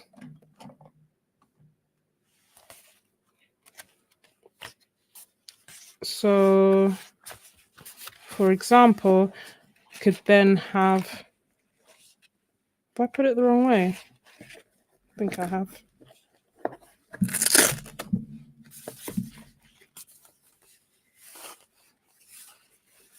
Bearing in mind, I don't know 100% if this is how you're supposed to use it. I just know this is how I use it. More so if I'm walking around somewhere and painting / drawing as I'm walking, then I can have this strapped in there, walk around and know that it's in nice and safe. Not 100% necessary, but helpful. I love, oh, you can't see it. I love having clips. So this clip is nice and aesthetic and big, which is why I like it. But this clip, although tiny, is mighty, and it has a magnet which I can stick my palette to, as I did before, and that is why I love it. So this is essentially what you could then do. And if I wanted, I could move this to the side and then have more items over here. So this is the Slate Mini. And the only two cons that come to mind with the Slate, well, 3 cons maybe, that come to mind with the Slate Mini. One, the weight. It is heavier than just having a sketchbook. It's a lot heavier than the Art Traveler, and it is it's heavier than I would think, basically. I don't know quite how much it actually weighs. Like, don't really know how to figure that out right now. But yeah, that's the main con, I think, that is that it's heavy. Another con is the price. It's not cheap. And was there a third con? If a third con comes to mind, oh yeah, the third con is that it is an art board. So like the Art Traveler, it's an art board. It can't fit a water bottle or anything else. It's not like, although it's big and it takes, and it has retail space, it's not big enough to take all your art supplies, for example. It's not an art bag, it's an art board that happens to also let me be able to take a few extra things like palettes, neocolour 2s, and things that are relatively flat, as opposed to anything that's bulky. So yeah, I was always in 2 minds, and I remember when I first got it, I was like, oh no, it's too heavy, I'm not going to be able to use it. But then I took it with me to Thailand, and I actually used it a lot. In fact, I used it to like walk around and paint, and I used it to it does make life easier when it comes to just having a place set up with all your art supplies. But it was kind of heavy, but I don't know, it felt worth it. But I think it depends, right? So when I was going to Europe and I only had a handbag, this was just too big for me to bring with me, unfortunately. And then another case is this one, which is the Etchr field case. So this is more so like a pencil case, like a really nice, cute pencil case that can carry a lot, like a lot more than you think, a lot more than I thought. So I just took it with me from a trip, so it has quite a few of the things that we were going to talk about. These are the brushes that I took with me, all by different companies, as it so happens. So let me show you. So this is the Top Maya round brush that has been featured in almost every single video I have made about traveling, because I use this beast like all of the time. I use it for watercolor, I use it for mixed media, and it was something like £15 when I first got it for a set of 4. But it's just been like a really nice, reliable brush that comes to a fine tip, doesn't shed hairs. It does shake a bit, but other than that, it's just been really nice. I don't think Top Maya is like a particular brand. I feels like a very random just a generic brand that was on Amazon. Since then, I've got Fumui. This is the smaller brush. And again, Fumui brushes are quite nice. They are softer than the Top Maya brushes, but I would probably, yeah, they're softer and they hold more water. And I got that because it's a smaller size. Again, it's a set of 4, but I only brought the small one with me because I had the big Top Maya. And then this is the Rosemary & Co. dagger brush. And I brought it because it's a dagger brush. I also have this, which is a filbert brush, and I tend to like using filbert brushes to do landscapes with gouache. But what I also love and what I've really been enjoying is also using a flat brush for watercolor. So this is Jackson's Icon flat brush. I have been quite laissez-faire in keeping them just in my field case and hoping for the best, and they have been fine. Are those bits on the hardboard movable? Yes. Sorry, I didn't see that, but I answered your question already. They have Velcro. But yeah, in a rush, I just put everything straight in. Can you attach the Etchr Slate Mini to a tripod? Yes, you can, Colleen. Sorry, how can I forget that? I know how, because I don't tend to do it often. But yes, you can. And that's the thing that makes it heavy, the plate that allows you. You shouldn't do this, but I want it to fit in without me breaking my brush, so I wet it a little bit. So the Etchr Slate Mini on the back has a tripod plate, and that's in part what makes it heavy. So this here you can screw onto your tripod, but equally, if you want, you can remove it. Don't know why this zip is open. Obviously, I've thought about removing it. So yeah, if you want, you can just remove it, as you can see, and then this bit will be a bit lighter. But if you don't, you leave this in here and you'll be able to attach it to a tripod. And in doing so, this is the side that has your sketchbook that's attached to the tripod. And this bit here is the one that's hanging free, that has your art supplies on here if you want. If you're like me, you've thrown them in and you've left this bit open, so you can just dip your hand inside and get what you need.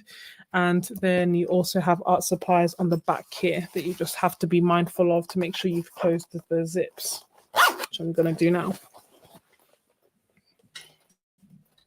But yeah, you can attach them to a tripod. And I have a very small portable travel tripod that I like to use.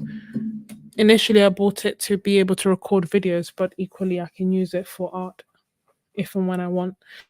And but yeah, I made one of my videos about my mini travel art kit is all about all the art supplies.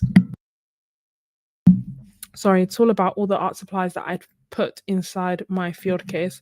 But essentially I have, where's my watercolor? So essentially I normally have my watercolors in here. I have my pencils, my brushes that I've shown you already.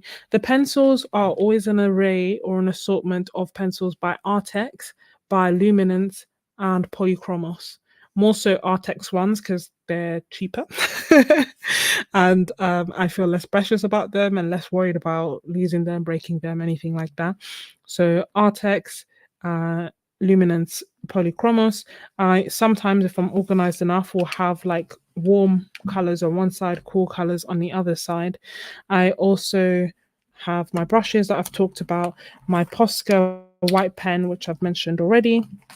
I'll have a fine liner because they can be more reliable than a fountain pen, and they also have waterproof ink. And then I also have my fountain pen inside here as well. I have tape here. I normally also put some tissue in here. I then squeeze this closed, and then at the front, sorry, as you can see, so I squeeze it closed. Sometimes if I have been brave enough to have my brushes in like this, then I won't close it all the way to the top. I'll just have it like that. And then here at this bit, I squeeze in my neocolour 210s, which, let me see if I have an empty one here. I have one that's full on my table, but it's surrounded by stuff. So I normally then try and squeeze in this. It normally is more effective if I squeeze in my neocolour 2s when my field case is empty, as opposed to when I have jam-packed it, because then it's quite hard. But then that sits at the front. And all my other art supplies are here. And the only, I think, other art supply that I haven't mentioned, because I have it right here, is my pencil. So this is the Pentel Graph Gear 1000 pencil. And I love this pencil.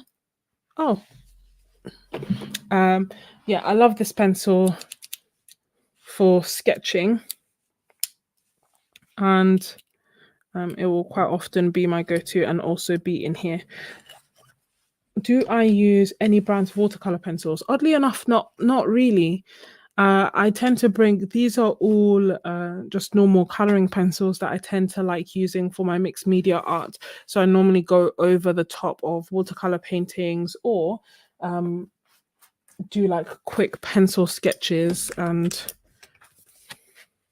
things. But so for example, I did this when I was listening to a jazz band play, and that's all watercolor, that's all normal pencils. But I don't tend to like watercolor pencils. I don't use them very often, or rather, let me say I don't use them very often. I don't know if I like them or don't like them. I have a few, but I haven't really used them much. But I think that's, I want to take this out because otherwise I'll forget that I put it in here and go looking for them. I keep thinking that I need to make like a separate, like have two kits, well, more than two. I need to have an art kit by my couch, an art kit by my bed, art kit that's my studio kit, and then a travel grab and go kit. Because at the moment, I tend to put my favorite / most used stuff in my grab and go travel kit, and then I come home and I take it all out, and then I start looking for stuff, and half of it is in here, half of it is in my travel bag. So we'll see. I am going to probably try and perfect a number of cases. Oh, what are my most used / favorite neocolor shades? Great question, Tori.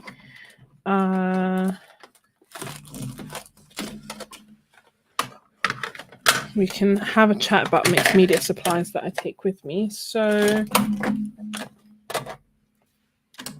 these are my favorite neocolor twos. My absolute favorite, oddly enough, is jade green. I can't explain why I enjoy adding like dabs of it everywhere, but I really do. And before I put this away, actually, this is just a pencil tin palette that I have filled with palette paper. It's a trick. I haven't used it much, in honesty, but it was a way for me to be able to carry mixing surface for when I'm painting with gouache, Plein Air. So that's why that's there, and it's in a metal tin so that I can use magnets. See what I did there? So jade green is one of my go-tos. If you want, I can do quick swatches, because I think it's one thing knowing the names and it's another seeing the colors. Let me see how much space I have. Do I have anywhere? I can just do it here.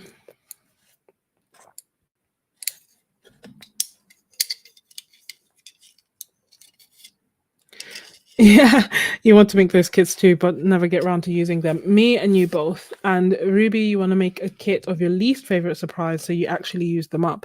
That's again a good motivating way. I don't know if I would use my least favorites. Maybe like my often forgotten, like, you know, those supplies that someone mentions and you're like, oh yeah, I have that. I used to enjoy it when I got it. I haven't used it in a while.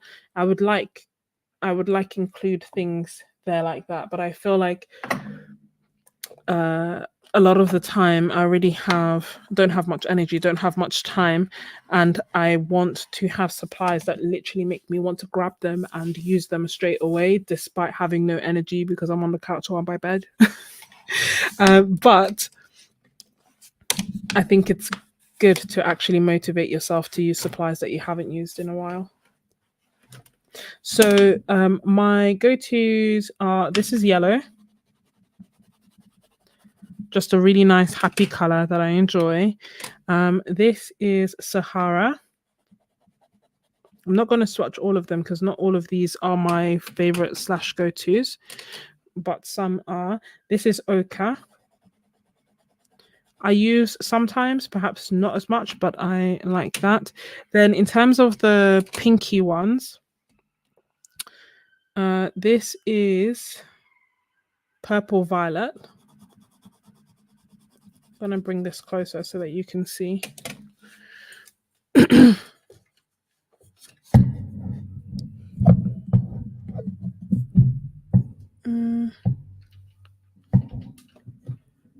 Be great if hopefully you can see. Still feel like it's not the best for you.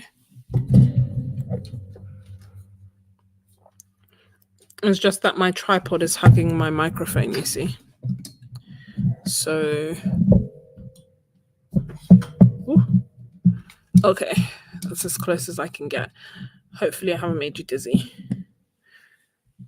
And I'm gonna move this to a slightly odd angle, but hopefully you can see.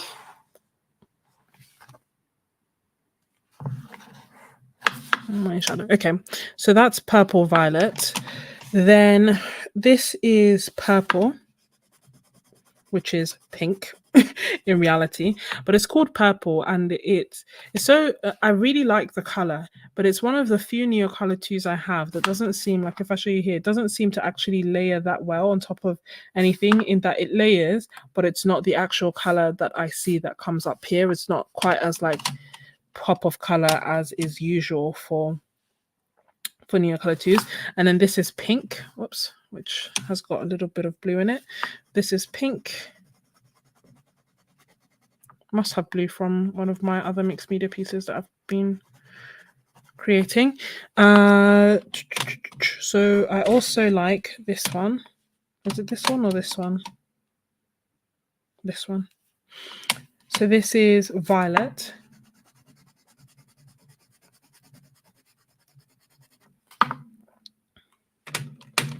Sometimes I like adding on some periwinkle. Blues wise, I like these two. So this is Royal Blue.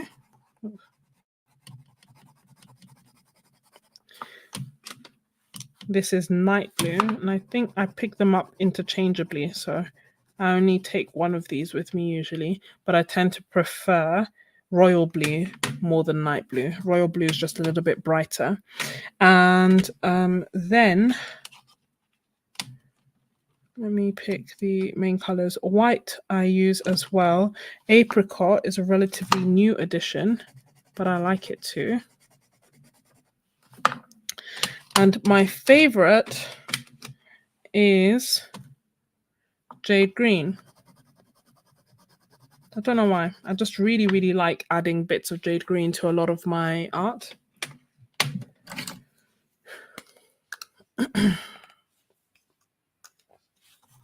So I'd say these are probably, I'm trying to think, like I have obviously other colors that I carry with me and I enjoy. So this, for example, is turquoise blue as well, which makes like nice sky colors. But I think that the others are definitely like my go-to ultimate absolute colors. Obvious things that are missing are like greens, apart from jade. But jade is like, I don't know, it looks like a really nice teal color. But greens and reds are missing. But that's okay with me. So this is yellow, this is Sahara, ochre, apricot. This is purple violet or something. The name never makes sense to me. It's like purpley violet. Yeah, purple violet.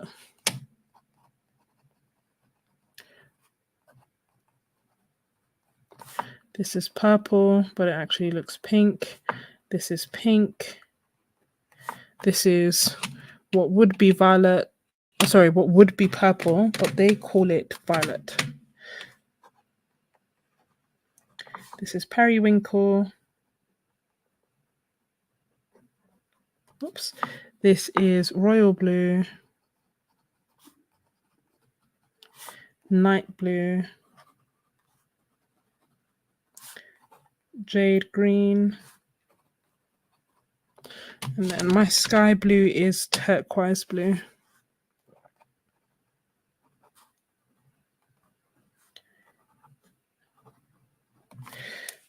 And these are the neocolour 2s. And if you want, because you know the beauty of neocolour 2s is that they are water soluble, so you can actually reactivate them by adding water. So I'm just going to reactivate the side so that you can see their colour, both wet and dry. So they get really nice and light. This gets golden, which is why I love it, because it has so much versatility. I don't know why I said it like that, versatility, but it looks completely different when wet compared to dry. So I think it's always worth looking at the swatches of both. Apricot gets like really nice and light and subtle. Purple violet just turns like a pink. It looks like a pink to me. And so it's purple. So purple and purple violet, I think the key difference is when they are dry as opposed to when they're wet. Purple is an even more vibrant color when wet. Then pink gets like really nice, subtle, gentle pink. Oh, good night, a watercolorist. Sleep well. And thank you so much for joining. And then we have violet, periwinkle. And periwinkle is quite opaque. Then royal blue, really beautiful blue color. Night blue, which is cooler. So you can see the difference more when they're wet. And let me lift that up so you can see. Then jade green, which I tend to like using dry. And then turquoise blue, nice sky blue, as you can see.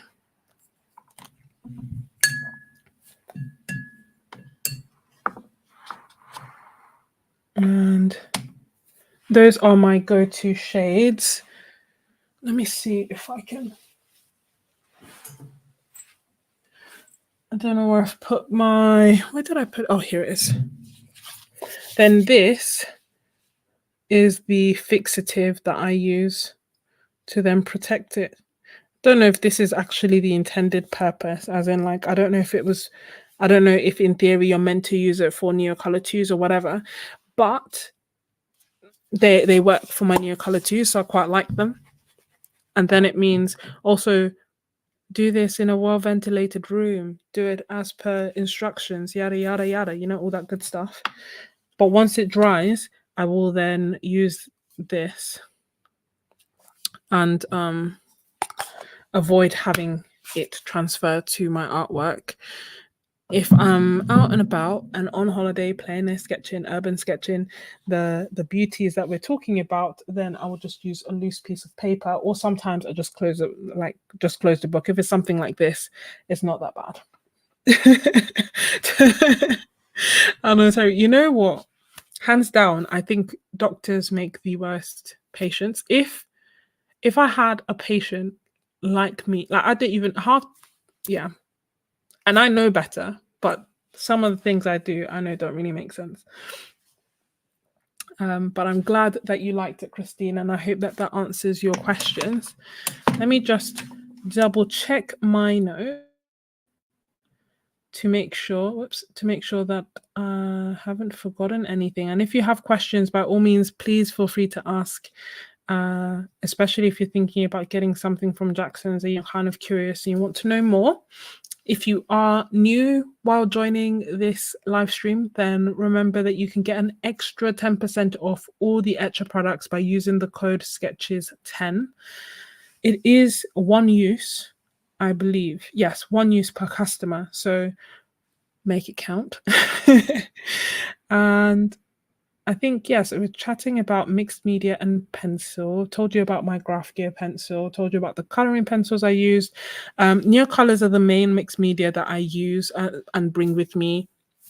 The gouache that I carry with me is the Winsor & Newton designer gouache. That's my favorite gouache at the moment, although I haven't really delved into the Holbein or the Schmincke or any of the others.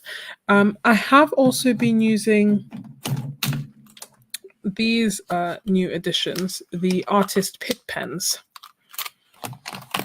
Well, I say new. I've had them for a year, and they've been around for a year. They just haven't really been spoken about much. I made a video talking about how I've been using them and pros, cons, and all that good stuff. They have India ink inside them, so once they are dry, they should be permanent. I'm missing some comments. Let me catch up. Do neocolors smear and smudge when dry? Yes. They don't smudge per se, but they go onto the other page. So let me show you. So say for example, if you look at this mixed media painting that I did, the only transfer that you're seeing on here is from the neocolor 2s and like down here. So by looking on this side of the page, I can see where in this artwork I used the neocolor 2s and the neocolor 1s, whereas everything else didn't smudge. So that's what they do. So in order, not smudge, but didn't transfer. So in order to avoid them transferring from page to page, I will use the fixative. And then once I use the fixative, it's fine. I haven't had like smudging issues.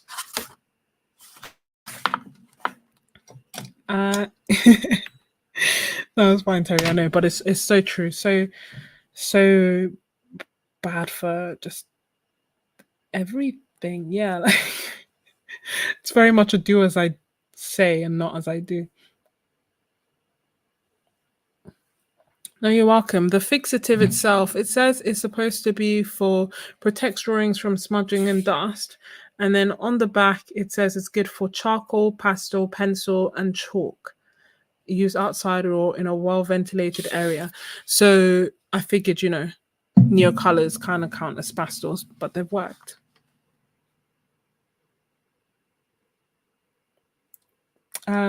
What and when do you decide to use neocolor 2s? So I tend to use neocolor 2s to got my neocolor 2 on there.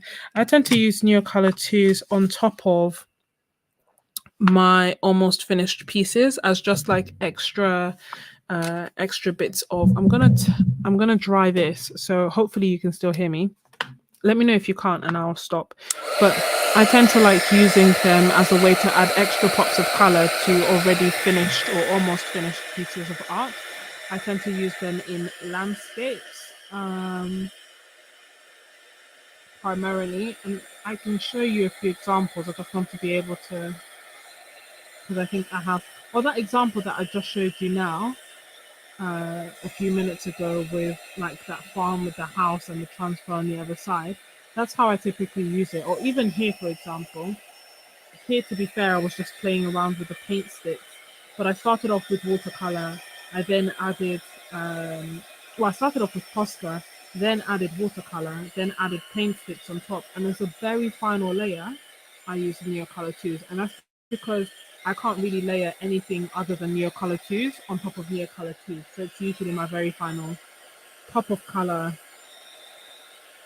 dash of detail. I think I also used it in a piece in here. So I also used it in my florals, or less so. I'll find it in a second. I think it's just right now. So how I tend to use it is like, say for example, here I did a watercolor painting. This is from a Ko-fi Zoom session. If you'd like to join, please feel free. The Happy Mail tier that has the Zoom sessions guaranteed is completely full. However, the MVP tier, which has other digital rewards, such as the Art Challenge, the Discord where we chat every day, and exclusive videos, I try to either do a live stream or a Zoom session each month, depending on what's going on. But yeah, so for example, this is a watercolor painting, and then I went on top of it with neocolor 2s, adding a few extra colors. Same for here. So watercolor painting. And then at the end, when everything feels almost finished, I went in and added a few extra details with the neocolor 2s. I don't tend to reactivate them much. So in theory, I could be using neocolor ones, but I don't know why I prefer neocolor twos. I think in part I like the option of being able to reactivate and wet it if I do want to, but most times than not, I leave it dry as I have here. Um, thank you. Which picture, Jess, out of curiosity? You were playing around with Pitt pens and stuff at the side. Love it. Hi, thank you so much. You've been following me for years. That's so awesome. Thank you so much. That's it's always so nice. And thank you for chatting. I can't see your name. I don't know if you can see on the screen what it looks like. It just looks like squares to me. But thank you so much for letting me know. And don't worry, I always go live like at very random times. So I use the Winsor & Newton fixative.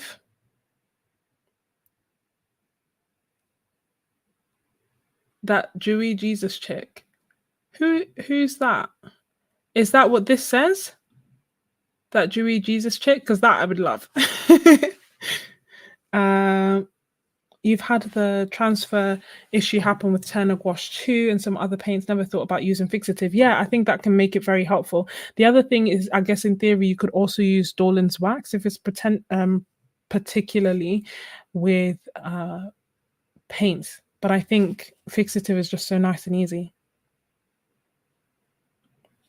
I'm sure I've missed all the questions. So Jess, if you don't mind letting me know what artwork in particular. I'm glad that you're finding it fun and informative, Paula. Thank you. And enjoy your food, Colleen. Thank you so much for joining.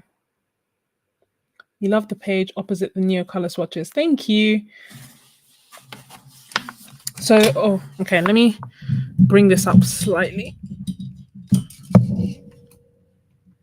So it's not so this page opposite, thank you. It's honestly was a lot of fun to put together. I recently bought the tempera sticks or paint sticks, and that's what I've swatched out here. And they're kids' toys. They're kids' toys that look like this. They come in a set of 32 for £19, I think for a bit more in the USA and in Canada, but they dry completely matte. They dry completely matte, but I'm not 100% able to layer everything on top of it. I always get these chunks. So this was me like putting down the tempera sticks and then trying to layer on top of it to see what would happen. And I must admit, initially when I made this, I wasn't that impressed. I was like, why do I keep buying these things that I keep seeing on videos and then they arrive and they're completely different? So I wasn't that impressed because I kind of thought that they would be different and I thought that I'd be able to blend them a little bit more. And I also thought that I would be able to do like, that I would just be able to work on top of them with pencils. So say, for example, like this, can you see? You can't see it at all. Because it just doesn't go on top of them. So that was the drawback. However, they're so cheap, they're fun, and I don't know, I just really enjoyed using them. So these are some of the pieces that I created using the tempera sticks. And then the other things that I was kind of doing is layering up, and then I don't know if you can see, I wish it could focus. It's almost got like, you know, this scratchy texture. So I was like almost like scratching away some of the paint, and then that let the layers underneath come through. And I don't know, it's just been a lot of fun to play around with different things. And I did that same scratchy thing here. And I just like that I was able to build up in different layers.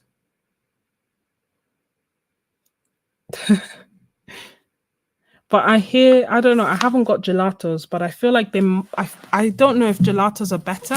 I don't know if you can work on top of gelatos or if you can blend them, because the one drawback with these sticks is that you can't really blend them together. It's almost like if I put white and I put green, if I put yellow and I put blue together, I'm not really going to get like green. I'm just going to get yellow on one side and blue on the other side, and maybe like a small slither of green.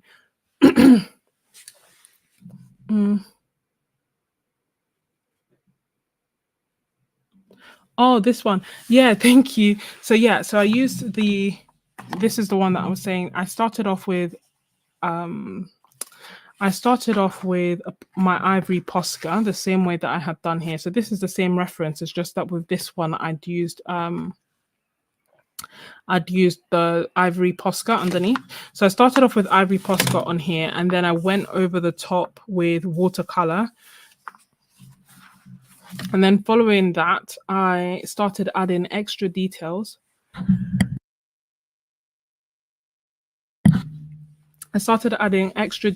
Using the paint sticks and scratching things out, building up more layers. Once they dry, they don't reactivate. So I was able to layer more and more and more and more. And then as a final kind of layer, I added the neocolour twos. But it was just really a lot of fun. And it feels like a completely different style to what I would normally do.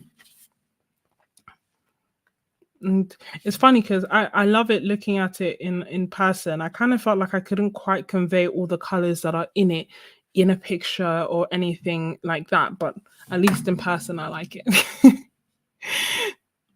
Thank you, Jesus Chick. Oh, you love the one opposite the paint sticks too. Thank you, Agent XP. So again, just similar style. With this, I was just doing primarily paint sticks, and then I tried to go over the top with pencils. Nothing happened. So then I choose, and that I was able to go over the top with. Interestingly, I was also able to go over the top with the Faber-Castell Pitt pens, like the fine liner. Went on like smooth like butter. Do they reactivate with water? No, they do not. That's the one other thing. Once they're dry, they're dry. Thank you so much for joining my garden cart.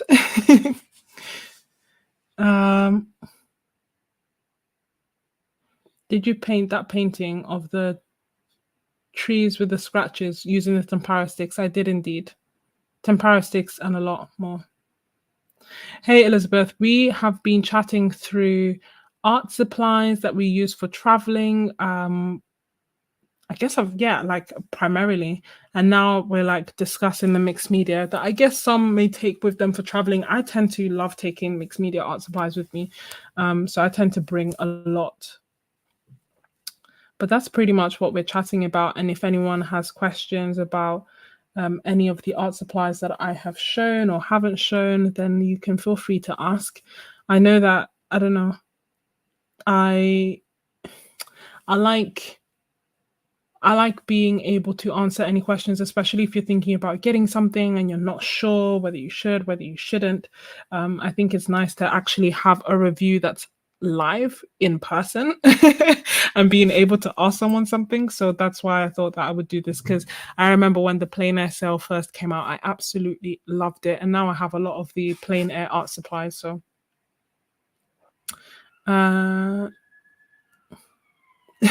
thank you. Am I British? I do indeed live in the UK. I'm Nigerian, but I've grown up in the UK. So that's why, yes.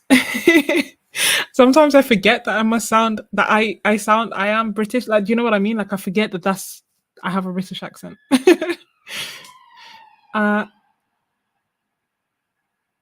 You have the Faber-Castell oil pastels, but they act like regular crayons. Is that normal? I don't think that's normal. Has anyone else had this experience?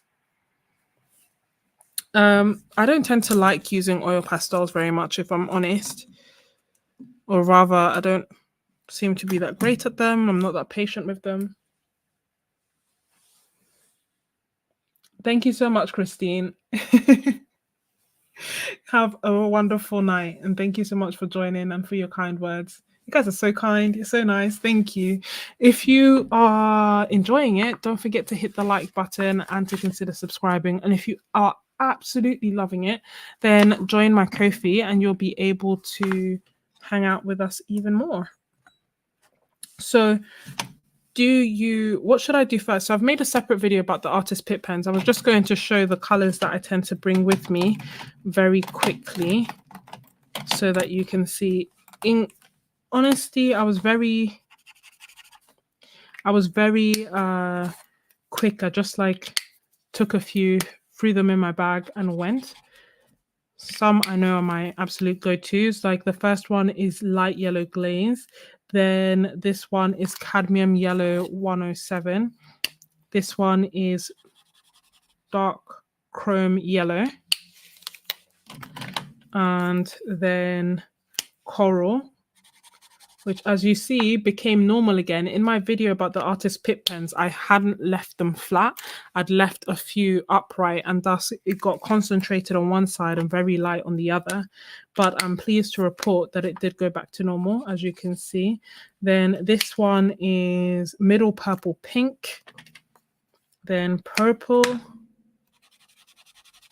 Nice. So you can kind of see a similarity between the neocolor 2s that I bring and the artist Pitt pens that I bring.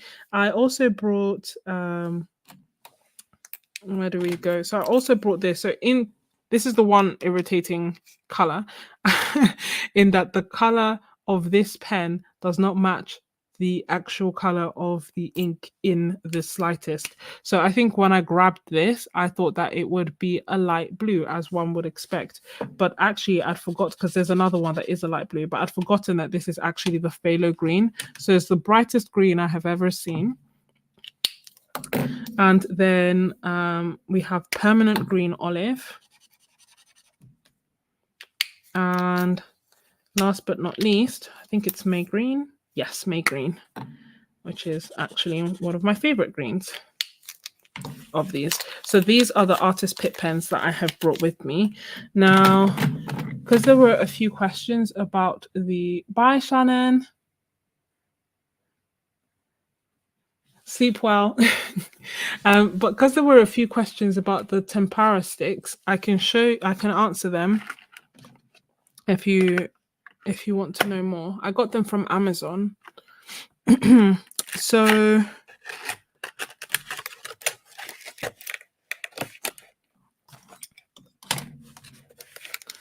yeah, no, of course, Tori. If I and that goes for anyone, if I don't answer a question, I 100% missed it. So just ask me again. It's just sometimes it's easy to miss and challenging to multitask. So you're trying to decide between a mop size 2 and a mop size 6 as a birthday present, which would be better all-rounded if you could only choose one. And please, if you guys, first of all, happy birthday in advance. And is it in advance or happy birthday in general? No, it might be happy birthday in general. Happy birthday. I have... Oh my. As it happens, I have 2 Raven mop brushes. One is the 2 and one is the 6. I think the all-rounder is number 2. I don't know if you can see how they compare in size. So this is a silver, this one here, for example, for size comparison, is a silver black velvet size 10 brush, which is like my general all-purpose use kind of size. And as you can see, the Raven size 2 brush is not only significantly bigger, but because it is a mop brush, it holds quite a lot of water, like way more than the black velvet. So the size 6, although and also I guess it depends on what kind of size you're creating art in, but the size 6, although it is nice and I love it, for this size, which is technically A4, the size 6 is too big. Like, I feel like the size 6 is nice for an A3, so something that is double these 2 sides, like bigger than this, because this is all A4 and it's just very, very big. So all-rounder, I would probably say a size 2, unless you normally like working in A3 or bigger, so 2 letter sizes together, then a size 6 makes sense. I don't know if anyone has anything that they would like to add to that. Okay. and Terry kind of echoes that. Terry has a size 2 Da Vinci Casaneo and loves it so much and uses it for everything. So yeah, I definitely think I would stick to that size 3 as a go-to. Then the paint sticks, these are the swatches of it, and I've put pictures of the swatches on my Ko-fi as well for Ko-fi members when I was giving my first impressions. So there are neon colors, metallic colors, and then what they call normal colors.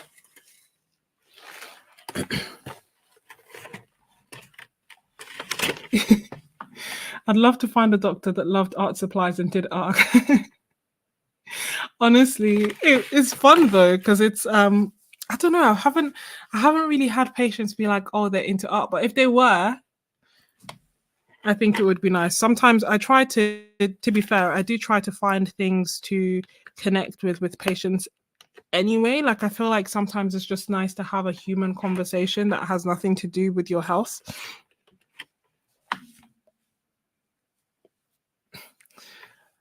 I'm glad we could help, Tori, and I do hope that you have a wonderful birthday. Let me quickly show you some of the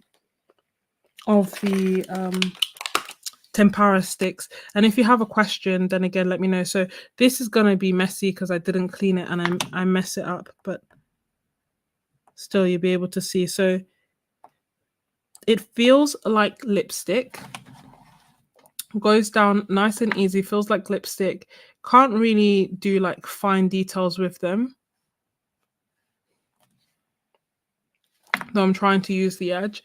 It goes up like this. I don't want to make it break, but it feels like, you know, like a Pritt stick, and then it kind of comes back down. So I normally just leave a little bit poking through and then put that there. In the time that, hold on, let me see. It initially feels sticky, or not sticky, but initially feels like a feels like you would expect an oil pastel to feel. This is another one, like either side, nice and soft. So initially feels like an oil pastel, and then after a while it feels flat. So now it still feels like an oil pastel, and there's a tiny bit of residue on my finger, but soon, like now, it's starting to feel, soon it will feel completely flat and be dry. And I'll tell you that in a second. Is it dry? Yeah, so now it is dry. What I wanted to show you as well is like trying to mix. So that's the yellow together. And if I try to add this blue to it, you see I'm getting a bit of mixing, but nothing drastic. I'm trying to mix it straight away. And it's not like really mixing. It's just more like laying on top and moving. So it doesn't really like actually mix. Now that this is dry, this won't mix at all. Can you see when I put it on top? Not a hint. Yeah, tacky, that's the word. Thank you, Jen Wren. Not a hint of green because that yellow has completely dried. And if I just do again another, we can maybe be able to layer on top of that and then see different things. But yeah, I do like it. There's something like nice and playful about it. The other thing, I guess, this is dried. This is still in the process of drying. But you can layer light colors on top of the dark colors. And like I'm going back over the yellow and mix. So they're almost like a cross between oil. They almost feel like a cross between oil pastels and neocolor ones. But they feel like lipstick. They don't reactivate. Well, look at it reactivating. This one is still wet. Let's try the dry one. So the dry one doesn't reactivate. If I actually clean my brush.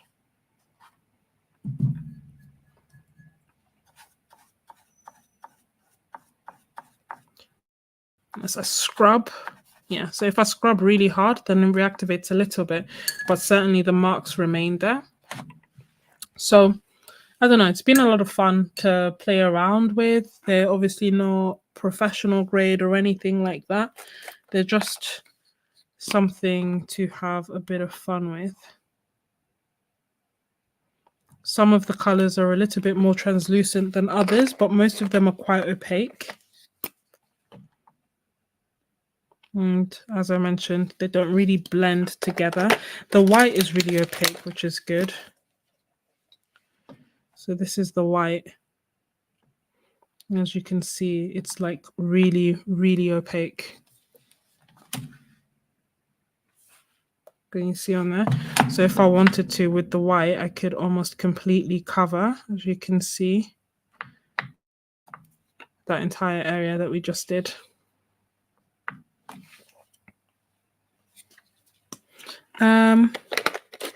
But I feel like that's the main thing about it is this dry. So this is nice and dry now.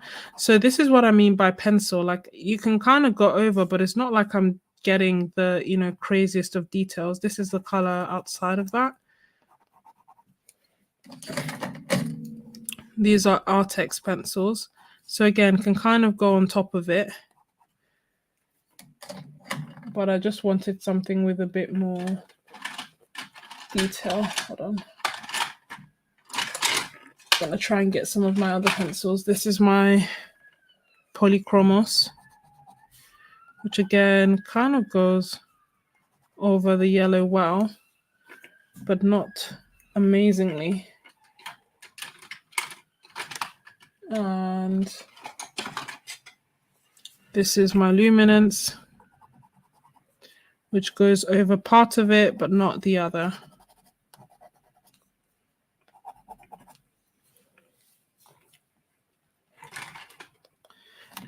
Which brand of pencils are my favorite? So this is a bit, I'm always happy to, oh, does paint layer on top? That's a good question. I'm using yellow because, you know, let's pick another color. I feel like you can better see things on yellow. So let me just continue with yellow. So, oh, that's interesting. When I go over this, so the yellow isn't opaque basically, because when I go over the pencil with the yellow, you can clearly see the pencil. Whereas when I went over anything with the white, you couldn't see the white at all. You couldn't see anything underneath. So this is going over, well, once it dries anyway. Oh no, let me clean it. Okay. What questions am I missing? Oh, Ruby, one of the physicians that you work with is also a photographer. So all of the artwork in a patient's area. Oh, that's so good.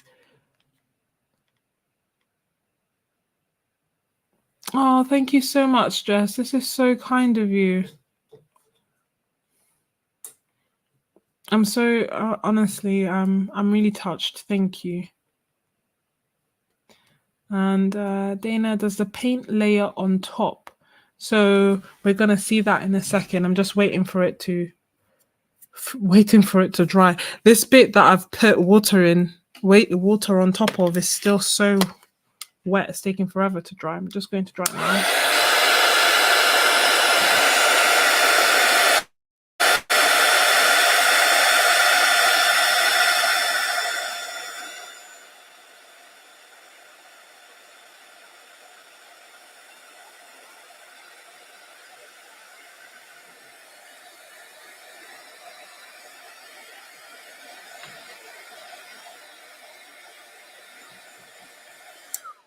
Whoops. Okay, so good night, Jen Ren. I don't know if you're still here, but thank you so much for joining. And Agent X, it's a good question. I don't know. I don't feel like the best person to be able to answer because I don't use pencils in the traditional way or what feels like the quote unquote right way, nor do I use them enough to know like excellent quality pencils. Does that make sense? I feel like with watercolors, I know what I'm doing and I know what I like. With pencils, I don't mind. I like the Artex pencils. I like the Artex pencils because they feel quite soft to me. And yeah, So I like using them. I like the luminance pencils for their color range, and they can be really vibrant as well. And I also like polychromos, but no buts about liking them. I do like them. I'm just trying to think, if I did like a double blind study, which one would I like most? I don't know. I feel like I feel like I would end up leaning towards Artex because they're affordable, they're bright, you get lots of colors, and they're soft. So I like how they feel. But I don't know if I was a pencil artist, if I was creating pieces where I wanted them to blend and layer on top of each other. I don't know how they do all that, like how they compare in that respect. I just know how they work for what I use them for, which is basically adding details on top of my watercolor. I hope that makes sense. This is nice and dry now. Let's go in with some paint. Uh-oh. Is it frozen? Oh, yes, it is frozen. So if you're new... Oh, are we back? Are we back?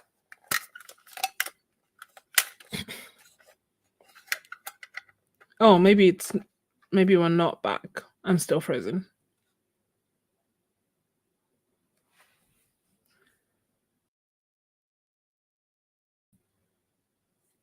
Hopefully you can hear me.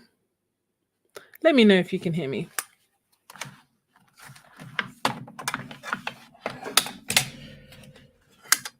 Or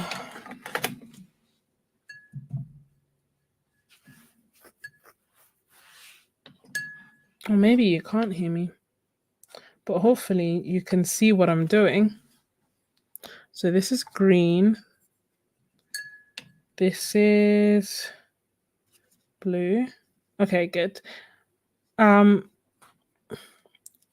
Just going on top of them. So you can paint on top of them. They're not laying as if I'm just painting on paper, if that makes sense. Like they're a little bit blotchier than they would be on just normal paper. But they are laying on there. They're not like being completely repelled, so that's working. For those who are new, I'm so sorry. My I don't know how to describe it. My computer, my laptop, I've been having issues with it for a year now. I think last week would have marked a year. Would have marked a year from when it just died and then didn't turn back on, and then I repaired it, but since repairing it, it still keeps freezing. So every so often the live stream just becomes a little bit too much for it and it freezes. But usually if we give it a few minutes, it comes back. So that is my hope, that it will come back. But in the interim, you're still able to see me from my phone, and thank God you're still also able to hear me. So hey, Helen. But as long as you can see me, as long as you can hear what I'm saying, and as long as you can kind of, oh, sorry, I just realized, kind of see what I'm doing, the good times keep on rolling. So this is Indanthrone Blue that I'm going over it with. This is my Hooker's Green. And as you can see, you can paint on top of it. It's not completely the same, and then also because watercolor is transparent, the watercolors I'm using are transparent, you can see the yellow underneath, but you are able to go on top. Let me see if you're able to like mix and blend and all that good stuff, and it looks like you are, or I am.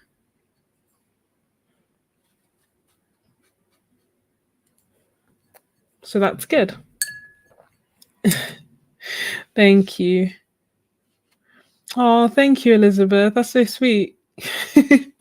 See, my screen has been really crazy in that I'm able to,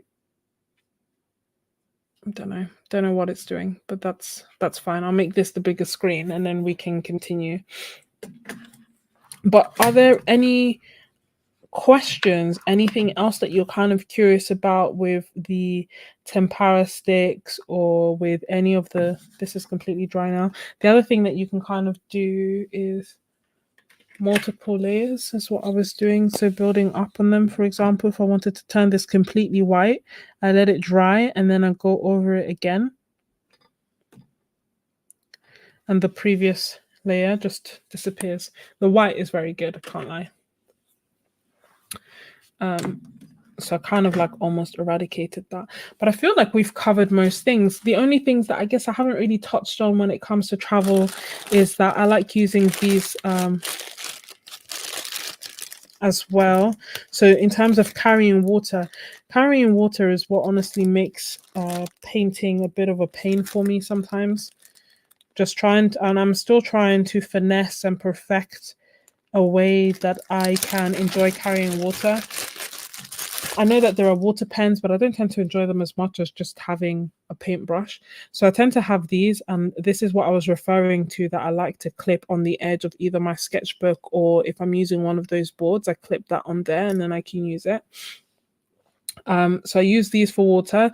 The pros is that they can attach to your sketchbook and be sturdy. The cons is that they are quite small. So if you're using watercolor, you could probably get away with it. But as soon as I start using gouache, it doesn't quite feel like enough water before the whole kind of water gets contaminated and is messy. The other thing that I've been using is this. So this is a camping bottle. And I normally like open it up to like this level, fill it up with water. And then the reason that I like it is because it has quite a big, wide mouth. So then I'm just able to dip my brush and paint and use that on the go. And then once I have finished using it, I can just squeeze it back down and close it. It's big. It's bigger than like the alternative, and you can't clip it onto a sketchbook, but it does allow you to carry quite a bit of water if you want, and also have a way to collapse it down after.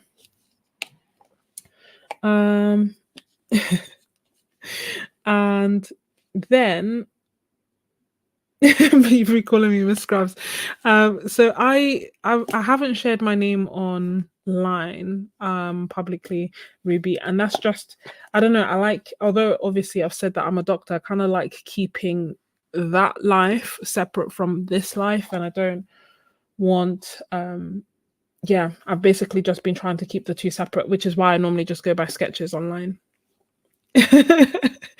Or only go by Sketches or Scrubs, as Miss Ebony has said. Thank you. But these are the main two ways that I've been carrying water around. The other thing that I do, bootleg but effective, I normally have them in plastic so that they don't open and like spread everything everywhere else. But like, this is my my oregano glass jar. In theory, if you're careful, like unless you're careful, you shouldn't carry glass because you don't want to like break it in nature and stuff like that.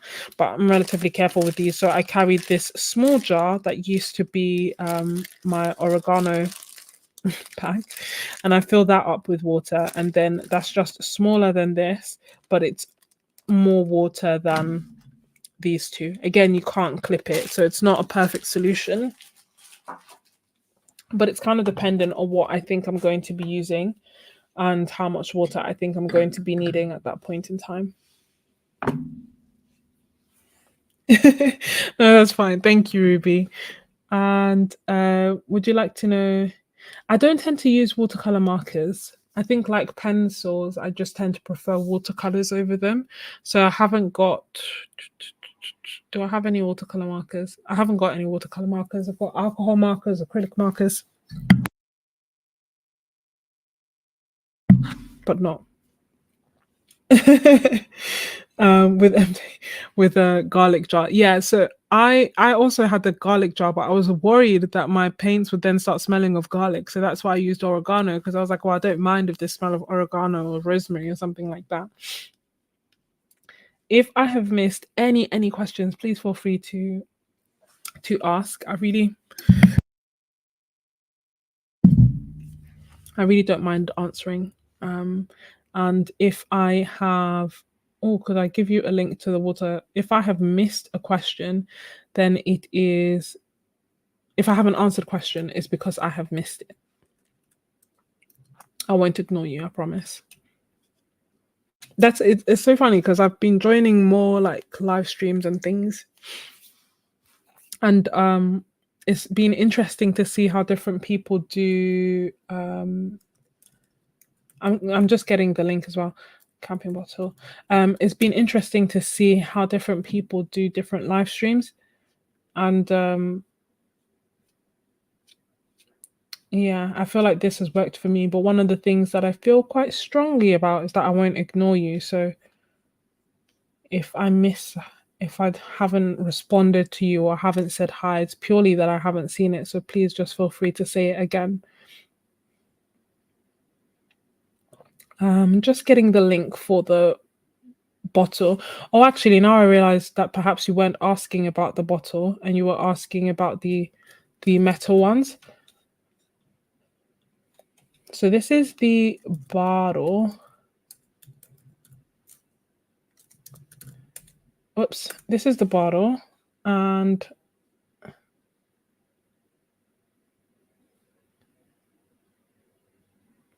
you take a water bottle and a Faber-Castell collapsible cup. Yeah, that's the thing I wanted with the because I also have, the collapsible cup that comes with my palette. I don't know where I've put it. The one that comes with this palette. So that's also an option. But I the part of the reason that I got this is so that I would be able to carry the water and also have a cup, which is why I wanted the mouth to be wide. So it's almost like 2 in 1. But alternatively, yeah, definitely having a separate water bottle and a cup works, especially if you're going to be drinking the water, as in drinking from your water bottle and then having something else separate. So that's the bottle. What's the name of the other ones that I use? They have like a special name. They may be in, I wonder if I've linked them already, because I think I got them from Amazon, but they are also in Jackson's, and I think they are normally called, what are they called?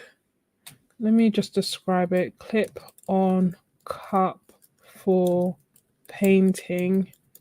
I feel like it's normally for oil painters. Oh yeah, it comes up. Found it. They call it stainless steel double dipper palette. Let me get a link from somewhere that looks legit on Amazon. And then I will send it to you. So they're roughly on Amazon at the moment. They are between $8 and $12. I think this legit looking one is $8.26. I'll get a link and share it. And they also have a 5% off coupon. I don't know how much they are on Jackson's, but it's worth checking there too, especially as they are doing a sale on these things. I feel like Jackson's calls it like sundry, something like that, under painting tools. Sorry, my laptop is taking forever. Okay, should have got it now. So this is the stainless steel cup, and hopefully they also sell them as they also have the option that it only has one, but because they're so small, I like having two. I have both, but I prefer to have one. Oh my bad. Agent XP,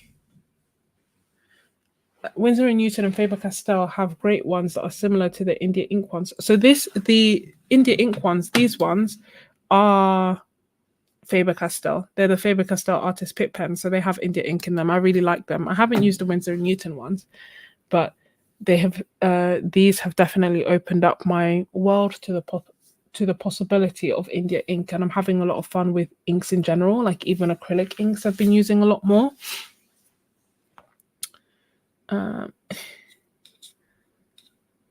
Now, did I miss any questions? Let me And also, let me check my list. I feel like we've discussed miscellaneous. I like using Scotch tape, which Miss Ebony very kindly got me. Not Scotch tape, magic tape by Scotch, which Miss Ebony very kindly got me. We've discussed the magnets and the magnet clips that I absolutely love. And we've also discussed the ways that I carry around water. I kind of feel like we've touched on everything, like my fountain pens, my uni pin, fine liners, brushes, sketchbooks, paper, cases, paints and pens. And I've shown you the haul as well. It's telling you 10% off. So the gentle reminder as always to join my Ko-fi. And Elizabeth, I've been painting outside for Plein April. That's so good. Like, I contemplated it beforehand. I was very loose with it. I'd even posted something about it on my Ko-fi to let people know that it was happening, but also, and that I was thinking about it, but it was unlikely that I would do it. But I just couldn't stick with it. Like, even day one, I didn't do it. But who knows? You know, tomorrow's a new day.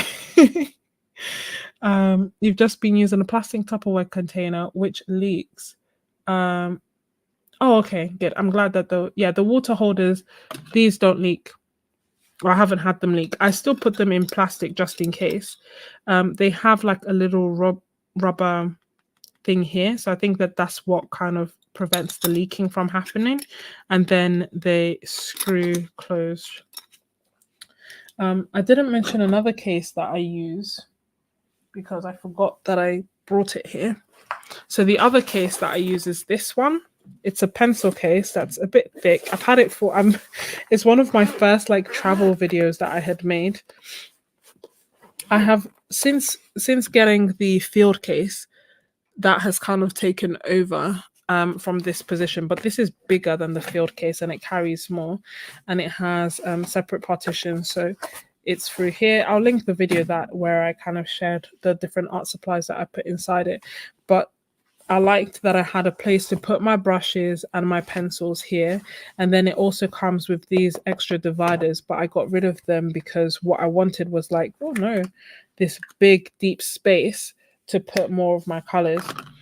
These are some acrylic paint markers that I am yet to try, apart from this pink one, which is why it was open. But yeah, this is the other case that I like, and I love it because it's nice and big and deep, and I can put my sketchbook and everything, as you can tell from my strategy of just throw it in there. I can just use that and then put this in. The one, it's again relatively cheap. I think I got it for like £12-15. So it's nice and fit for purpose. It doesn't have like a strap or anything, so you can't kind of carry it around like a bag like you can with the field case, but still it's a nice option. I kind of like cap the yellow Molotow. Let me see. I like the fact that there are options for all budgets, basically. Let me open it up. Oh, thank you. It's capped, it's safe. Thank you. I don't know how you caught that.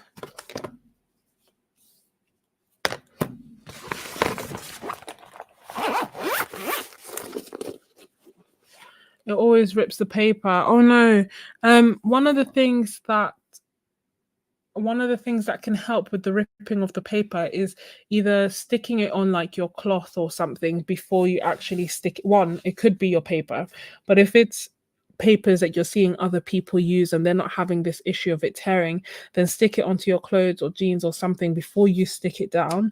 Or the alternative, if you really want to get that crisp line, because sometimes by sticking it down the stick wears off, which means that the paint can seep underneath the tape.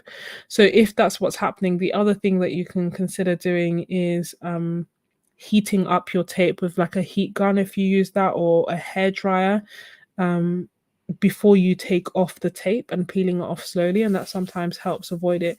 But also equally, it can sometimes just be the tape that the paper that you're using, or obviously the tape. But the tape that I use is this, which is the magic tape. It comes with the greens. And this doesn't tend to rip most of my papers apart from the Sea White of Brighton, but that I think is the paper because I have no issues with the others.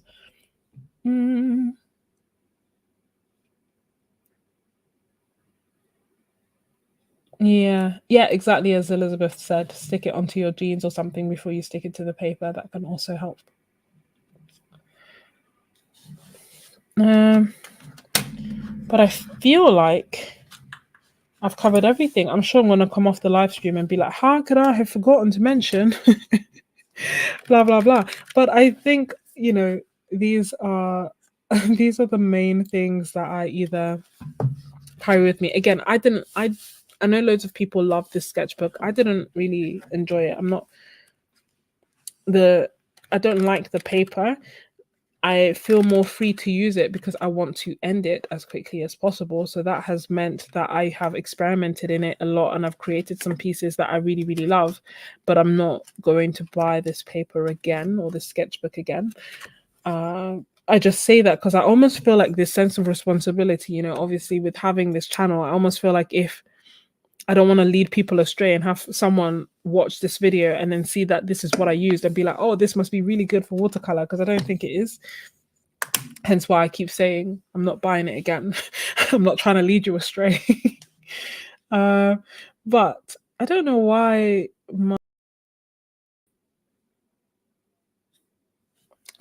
my camera refuses to come back. It's just not there, is it?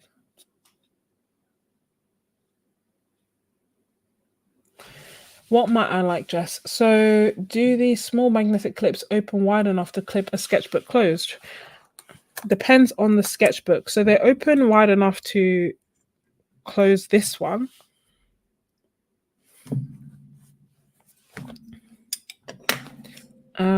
This is, how many pages does it have? This has 64 pages, probably 32 pages, 64 sides. And it's able to clip that closed. It won't be able to clip like Etchr's sketchbooks closed. Like it's too, do you see what I mean? This is way too big for that. But it would be able to, like, more times than not, it is able to clip most pages together. If it can't clip all pages together, then I'll just clip a few because I'm normally sticking, like, it's normally heavy enough to hold the pages down anyway. Or if I'm using it and then have my palette on it, then it will be weighed down anyway. So I don't usually use it to hold the sketchbook closed. The reason that I keep clipping this sketchbook closed is because it doesn't have a band, and it just, before, I mean, it's a lot better now, but before it would literally sit flat on my desk and it would be like at this angle, like this, just left naturally to rest, just splayed open all the time. So now I'm trying to keep it closed so that it stays closed. That's why I have that on there. I'm gonna turn this around, but I feel like we've chatted through a lot. Obviously, I'm happy to stay if anyone has questions, but if you guys don't have questions, I don't want to keep you here forever. Don't forget to hit the like button, to consider subscribing, to also consider joining my Ko-fi if you are interested in just in creating art with others. It's open to all skill levels, and on there I create even more exclusive videos. I also create art challenges and have a Discord, which is almost like a WhatsApp chat where we can talk to each other and I can answer questions and we share each other's arts and just really encourage ourselves. It's a beautiful extension of this really positive atmosphere that you're feeling as part of this live stream at the moment. So if you're thinking about it, I would definitely recommend that you check it out. Obviously I'm biased because I love it. But yeah, definitely consider joining. If you are going to buy the art supplies through Jackson's, I'd appreciate it if you could use my affiliate links, as it does really help me and the channel. And if you're buying Etchr products, then one, definitely check out Jackson's, because they're having an Etchr sale as well as a Plein Air sale at the moment. But also use the code Sketches10 for an extra 10% off the sale price, so you get even more off. And if you knew just how much I had to fight to get that discount code, you would know how much I care.